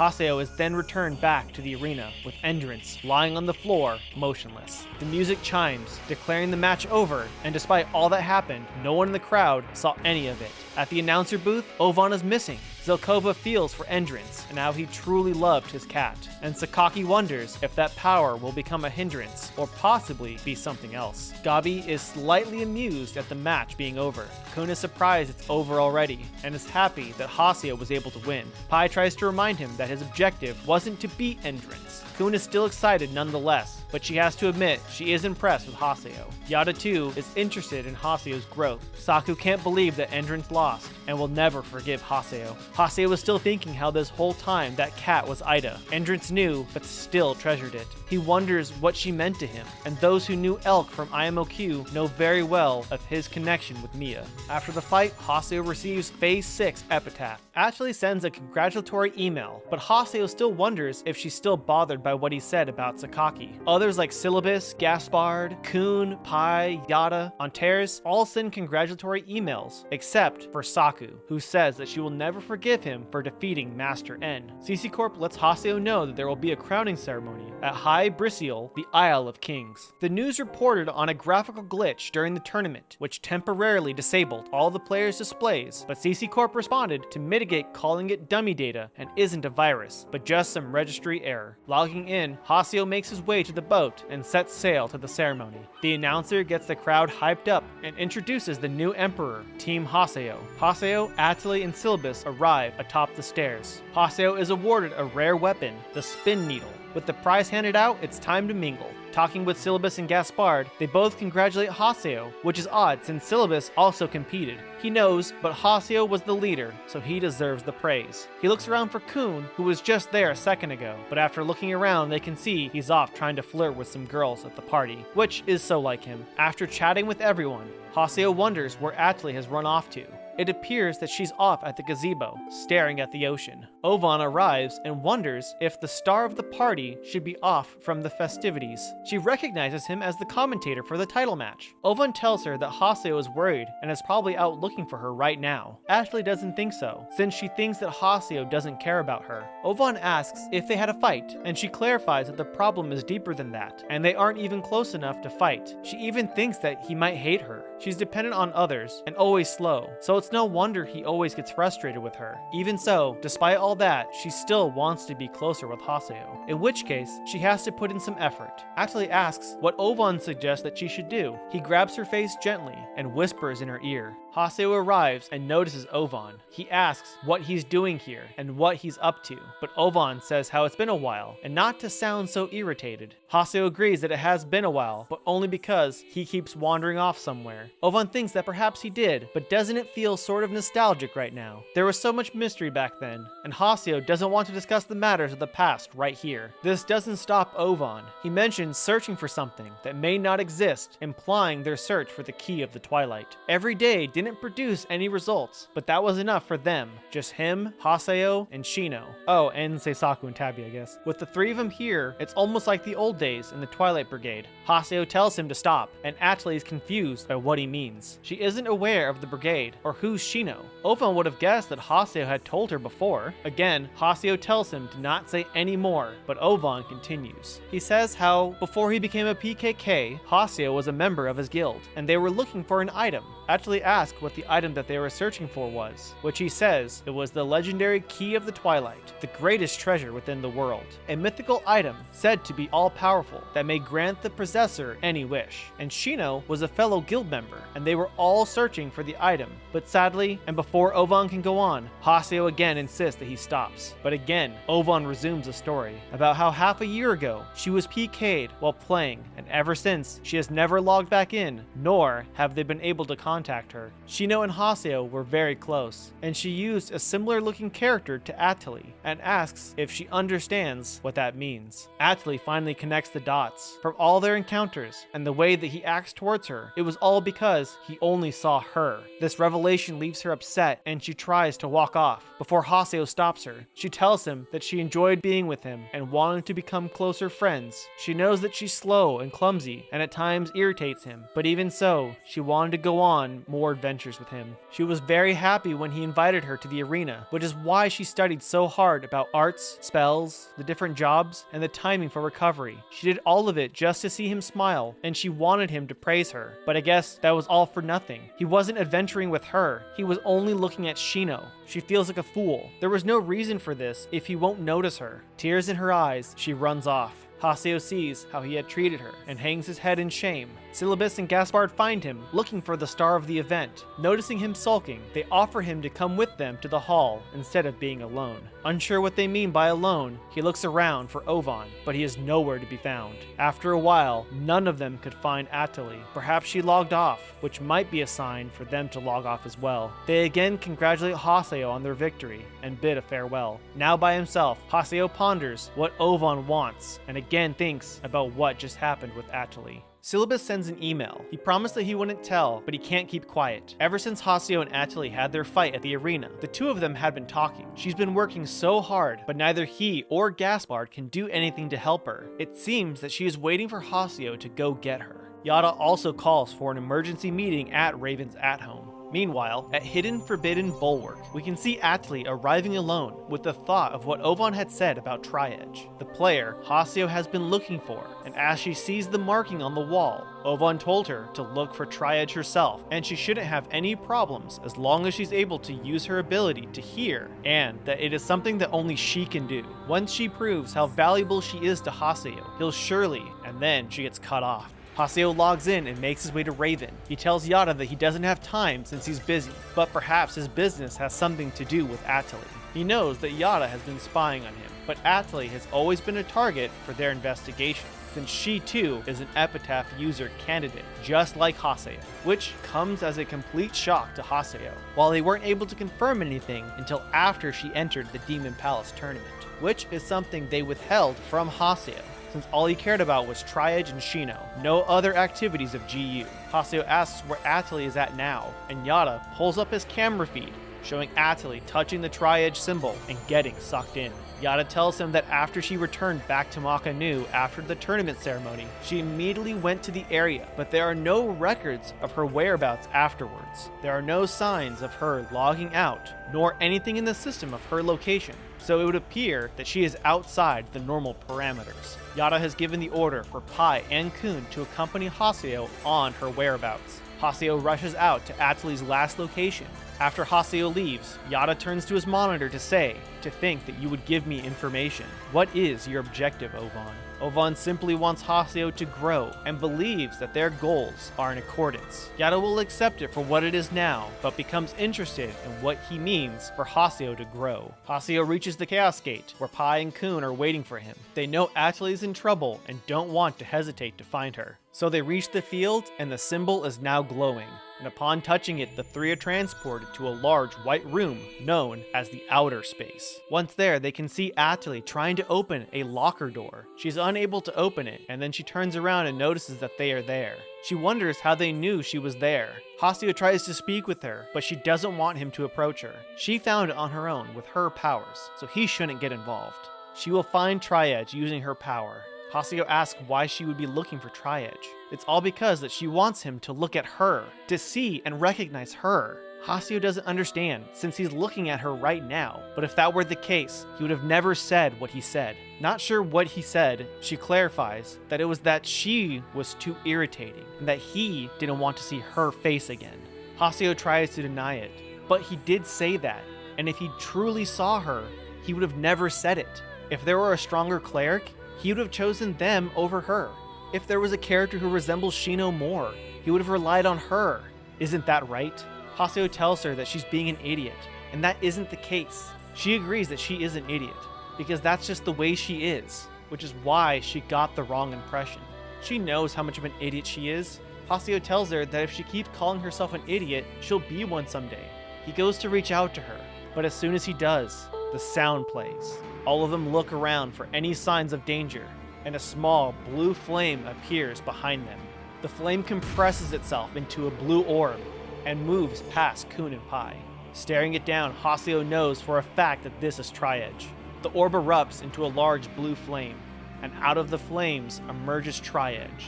Atali is scared of what it is, and Haseo shouts at Tri-Edge, still not sure who or what it is. Tri-Edge only makes small groaning noises, which pisses Haseo off, so he goes on to ask if he's a hacker, an Epitaph user, or if they are an AIDA. Tri-Edge continues to groan while not answering any of his questions. Again, this pisses Haseo off. He's now demanding that he says something. Pai places her hand on his shoulder and gives him a nod. Kuhn also winks, implying that now should be the time for action. Haseo grits his teeth and tells Tri-Edge that he won't let him get away again. He pulls out his weapons while demanding that he give back all of the lost ones and rushes at Tri-Edge. Tri-Edge takes a single swipe and dismantles the floor. Such force has Team Haseo bracing themselves from the impact. As the two stare each other down, the stage has been set for their final fight. Tri-Edge's true name is Azure Kite. It doesn't seem to engage in battle, but once it builds up a blue flame, it'll grab an opponent and have a weird symbol mark on them,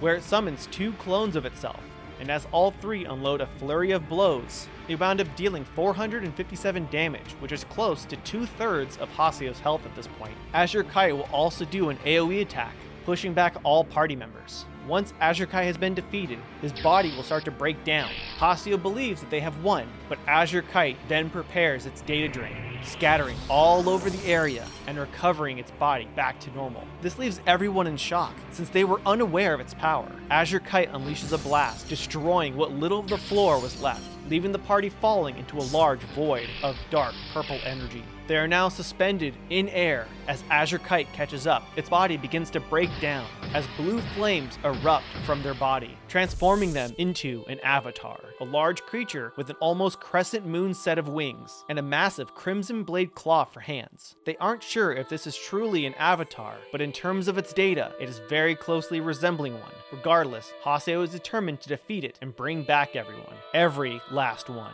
With the chime sounding again, Haseo readies himself and summons his avatar, Skaith, to face off against it. This is Azure Flame God. It throws out a row of blue fireballs, spanning from one side of the screen to the other. It will also make two massive blue flame balls and throw them, which will later erupt, spreading blue fireballs everywhere. It will use Azure Tiger Claws, where it throws its weapon as two shurikens that will need to be deflected multiple times. Another attack has Azure Flame God charging up to lunge at Skaith, grabbing him, then attaining mass amounts of speed to slam Skaith into a gigantic blue flame orb, plowing him straight through it. Lastly is Data Drain. Azure Flame God turns its entire body into the cannon, unleashing a shot on Skaith, which will require button mashing to break free. And once Azure Flame God is weak enough, Skaith can use Data Drain on it. While having to avoid all of its previous attacks, it will need to land a direct hit with a charge shot. Azure Flame God groans in pain as its body begins to break down, reducing it to nothing. Haseo returns to his normal self, and the team returns to the White Room with Atali. On the other end, Azure Kite can be seen before a large chunk of data hits the floor. Once the party realizes and sees Azure Kite is cracked and breaking apart. Haseo doesn't want this to happen yet, since it still needs to bring back everyone, but it's too late as Azure Kite explodes, leaving nothing behind. Kuhn and Pai realize that they have nothing to work with now. Atli tries to say something to Haseo, and the two awkwardly stare at one another, trying to talk, when suddenly, a creaking door can be heard from the lockers. One of the doors opens, and then all of them open. Atli becomes hypnotized like before, and aimlessly walks towards the lockers. She reaches her hand out, but Haseo notices that behind those doors are AIDA. He calls out to Atli, breaking her free from her trance, telling her to get away from it. She turns around confused as to what is happening. An ominous figure in the locker can be seen before AIDA reacts, forming hands reaching out and injecting into Atli. She cries out in pain as her character flickers and the AIDA bubbles seep out, as if there isn't enough space to occupy. After one final scream, she starts to fall, and as everyone rushes over to reach her, she hits the floor.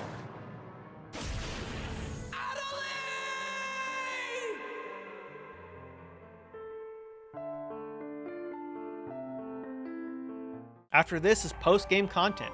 After the final battle against Azure Kite, there's one secret boss that requires going to the fields with some evil mages. Throughout the game, they bait users with some forum posts that could feel like an event. The first talks about some chests and provides the field. Once there, Haseo notices and opens the chest, only for it to explode. They call out to how they were waiting for someone to open it, to pick someone as an offering to their master. They reveal themselves as Habuzi of Decay, and they will sacrifice him to Z.E.R.O, the ruler of the underworld. He summons some zombie goblins, and once they are defeated, he says that even if Haseo leaves, he will still have the mark of offering, which will not disappear, and then they vanish. The second fishing post in the forums talks about an irritating mob, and once in the field, a voice calls out if Haseo wants to know how to remove the mark of offering. Appearing before him, he says that there is no way, but there is no need to worry since he will die here. He is Ankh, the Lord of Death. He also summons some zombie goblins, and then once they're defeated, he repeats that the mark of offering can't be removed, and they shall meet again, for the Lord of Death will come for him. And then he vanishes. Lastly is a confusing event of someone finding a dungeon, with a voice calling out saying, "Bring me the offering." Once there, the mage is already there. Talking to them, he says how the time has come for the return of Lord Z.E.R.O, and to give up, for Lord Z.E.R.O is the one who should be ruling over the world, for when he takes control, there will be no more fear of death, nor mourning, and this world will become a realm of corpses. The segregation between living and death, the border between the world will be gone, that the bearer of the mark of offering will be the cornerstone of paradise. Then he summons some zombie goblins, and he says that he is Kruhaha, the Abyss. And once his monsters are defeated, he only laughs, for he has fallen into his trap. For all of the life force that he has lost up to this point has been offered to Lord Z.E.R.O. And while he has not obtained his soul, he has gained a sufficient amount of life. Neither Decay nor Lord of Death may have him, for he belongs to the Abyss. And soon after, he vanishes. Later, a quest will be available called Lord of the Dead. And reaching the end of the dungeon, Decay, Death, and Abyss all await for Haseo to arrive and tell him that Lord Z.E.R.O is waiting, and by absorbing his power, his resurrection will be complete. They are able to transport the party into the Lost Grounds. The three of them begin to chant. The ground splits forth its corpses. The corpses seek the blood of the living. Born from the dark, they emerge, floating in the unholy plague. Oh, immortal source of Hades, accept this offering from we, your servants. The three all focus towards the tree in the lake before running away, and a massive silhouette blankets over Team Haseo. Slamming both fists down, this is Z.E.R.O.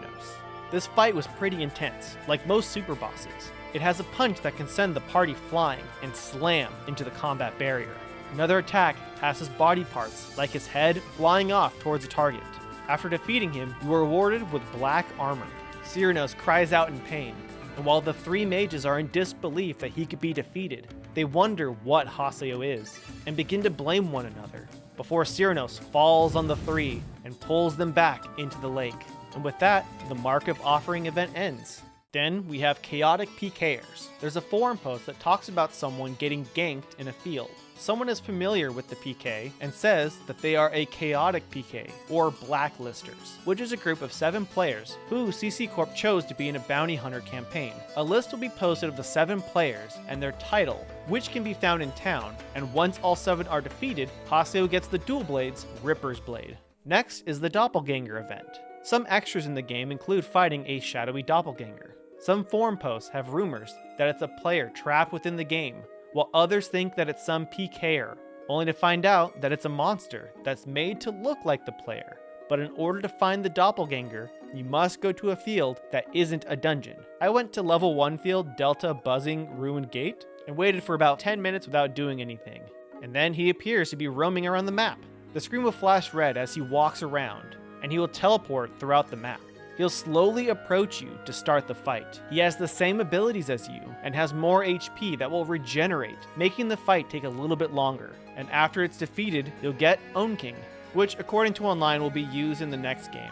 So I don't have the footage for that yet. Then we have Mecha Grunties, which can be found in fields and dungeons, and once you find and help 50, it will successfully make its way back home, rewarding Haseo with the Steam Suit. Some other news includes Salvador Jack Aihara, a glimpse into events happening in the real world, similar to Liminality, that get revealed through small episodes throughout the games. He is an online journalist investigating something known as Doll Syndrome, a mysterious illness that seems to be spreading amongst grade schoolers, which causes verbal and mental defects that leave victims non-responsive, or like lifeless dolls. In episode 1, he points out a book about how internet games are causing doll syndrome, and he is at the apartment of the author, a professor from Takeumi University, Taichiro Sugai. He references how several years ago, the world was responsible for putting players into comas, and perhaps that it is also causing the latest doll syndrome. Jack begins to question him about his book.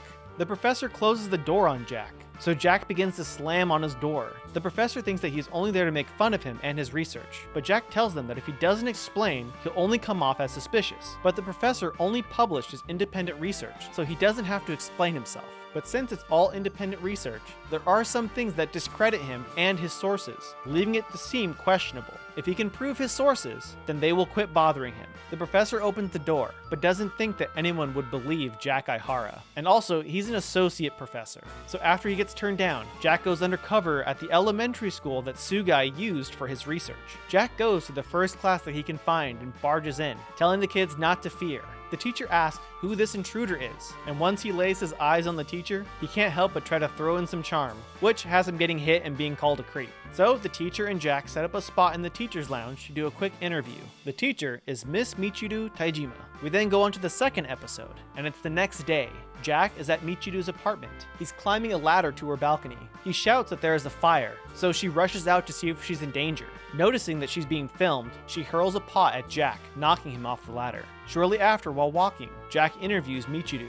He asks if the 6 children who contracted doll syndrome had been playing the online game The World. It turns out that they had been talking about an online game. Jack asks what her plans are for the day, and she is headed to Osama Kawaguchi's house, one of the 6 victims who've been resting at home. When they reach his house, no one is answering the door. Jack notices that the electric meter is spinning a lot, so someone must be inside. Jack gives a quick introduction before letting himself in. No one is downstairs, but they hear a noise upstairs, and they enter Osama's room to see him at his computer desk. All of his electronics in the room are powered on. Osama spins around from his desk with his M2D headset on and mutters, "Sa-ka-ki," and his monitor begins to display AIDA scrolling across the screen. Additionally, the game has terminal disks. The first 4 disks go over the events of .hack IMOQ. The next file unlocked after completing the game is terminal disk file number 6, titled Interim Report 6, Salvage Plan, Gateway to Utopia. That after the loss of Aura in the final fight against Morgana, the second major network crisis happened, and when Aura became reborn, it led the world into the Golden Age, which lasted 3 years, from 2011 to 2014, since Aura disappeared. Issues arose as faulty servers spread across the internet. Once CC Corp learned the cause was because of the lack of Aura, they began a counteractive plan to forcibly restore Aura back to her original state, intending to have her complete control over the network. It was a plan both by CC Corp and Ultimate Corp had during the first crisis back in 2005 on the Ultimate OS, who once had main control over the network. This is how Project G.U began, which was funded by CC Corp sponsors, giving them a limitless budget. They formed a team with first-class engineers, AI programmers, and other technical experts, and the author was also a major part of the project, who was brought on to represent CC Corp and make sure that their goals were met. With the objective to restore Aura, they began G.U's RA plan, set to salvage the 8 broken pieces of the Morgana Factor, which was buried in the code after being destroyed by Kite's bracelet during the 2010 Morgana incident. They believed that if they sealed each piece of the Morgana Factor into character data, players could take control of them. There was an event similar to it before, when the mind of a player known as Sora had attached itself to Skaith. This may imply that Haseo is Sora from IMOQ. And then there was Maha, whose mind was thought to have adhered itself to the wandering cat-like AI, Mia. If Maha is now attached to Elk, with Mia as AIDA, does that mean that it is detached from Mia and is now on Elk? Or can it be detached from the previous host? Of the people involved in Project G.U,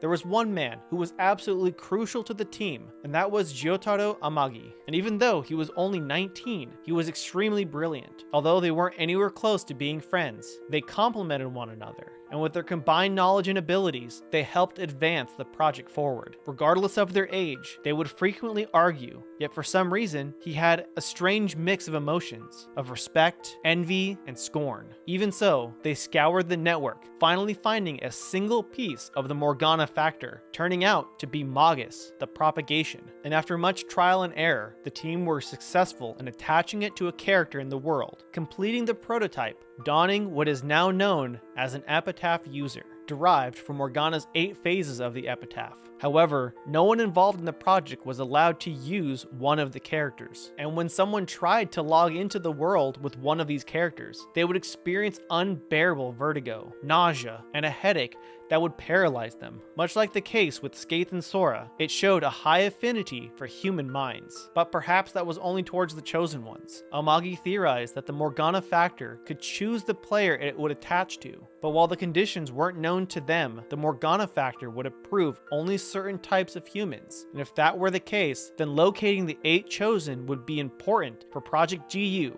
and so Amagi suggested a search team be created to find players in the world who were chosen ones. It turned out that the real-life player for Sora had already cancelled his account with the world, so they continued their search for the other 7 pieces: Skaith, Enos, Fitchel, Gore, Maha, Tarvos, and Korbanik. Eventually, they discovered that Maha had once again attached itself to the cat character Mia, and they were able to extract it by destroying Mia. They continued to produce epitaph users until they completed all 8 of them, and then they would just need the chosen ones to control the epitaph users, and for them to use the power of Morgana's 8 phases to activate the program Amagi made, that being the RA program, Restore Aura. They had come so close, they almost arrived at their utopia. Next on Terminal Disk 10, known as the Last Day of the World, Generation Unity. As a result of Amagi's failed Project G.U and the huge fire that followed after, over 80% of the world's data was gone. G.U's team was dissolved, and he had taken responsibility for its failure and resigning from CC Corp. In the end, he couldn't win over Amagi or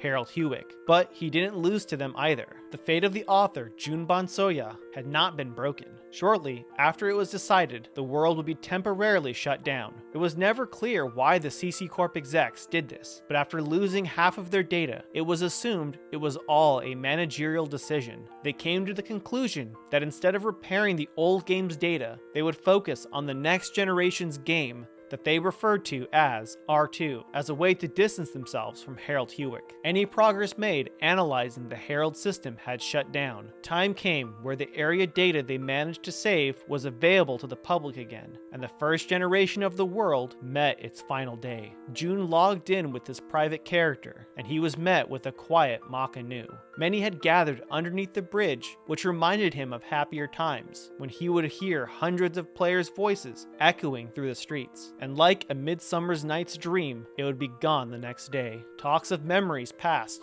and grieving voices. Players who were angry at CC Corp disregarded the presence of system admins on the final day. Characters that they had grown attached to would not be carried over to the next version, effectively ending their lives all at once. But even so, they gathered in town, and everyone had the chance to say goodbye to their friends. Some promised to meet again, while others moved on. Aura. While keeping to himself in a now empty alley, he couldn't help but think where Aura had gone. She was like Amaterasu, hiding in her cave, and after losing her, the 4 golden years of the world had all of a sudden come crashing down, as if the humans had lost their gods. Project G.U had been designed to give them a new god, but all burned down. Aura. She integrated into the world. Not sure when it happened, but a young girl, bathed in sunlight, whispered to him, "You mean Aura?" Abandoned the individual and became God. And now, abandoned godhood and distance from fate. Returned to Null. The barefooted girl with the saffron hair whispered to him,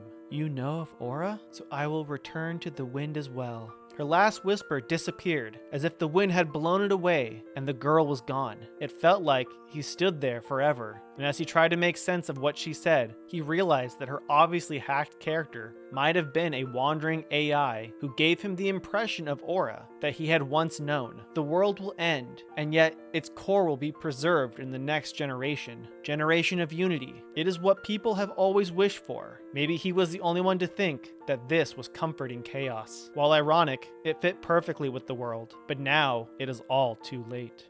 Hey, thank you so much for watching .hack G.U Rebirth, the full story. If you haven't already, make sure you subscribe as it helps the channel grow, and I appreciate the support. Tell me in the comments if you've ever played .hack G.U. Did you ever read the manga? Or is this your first time exploring the series? I'd love to hear from you. If you want to watch the .hack full story videos from the beginning, I have a playlist on the screen. Or perhaps you'll like this video that YouTube recommends. But until then, thank you so much for watching, and I'll see you next time.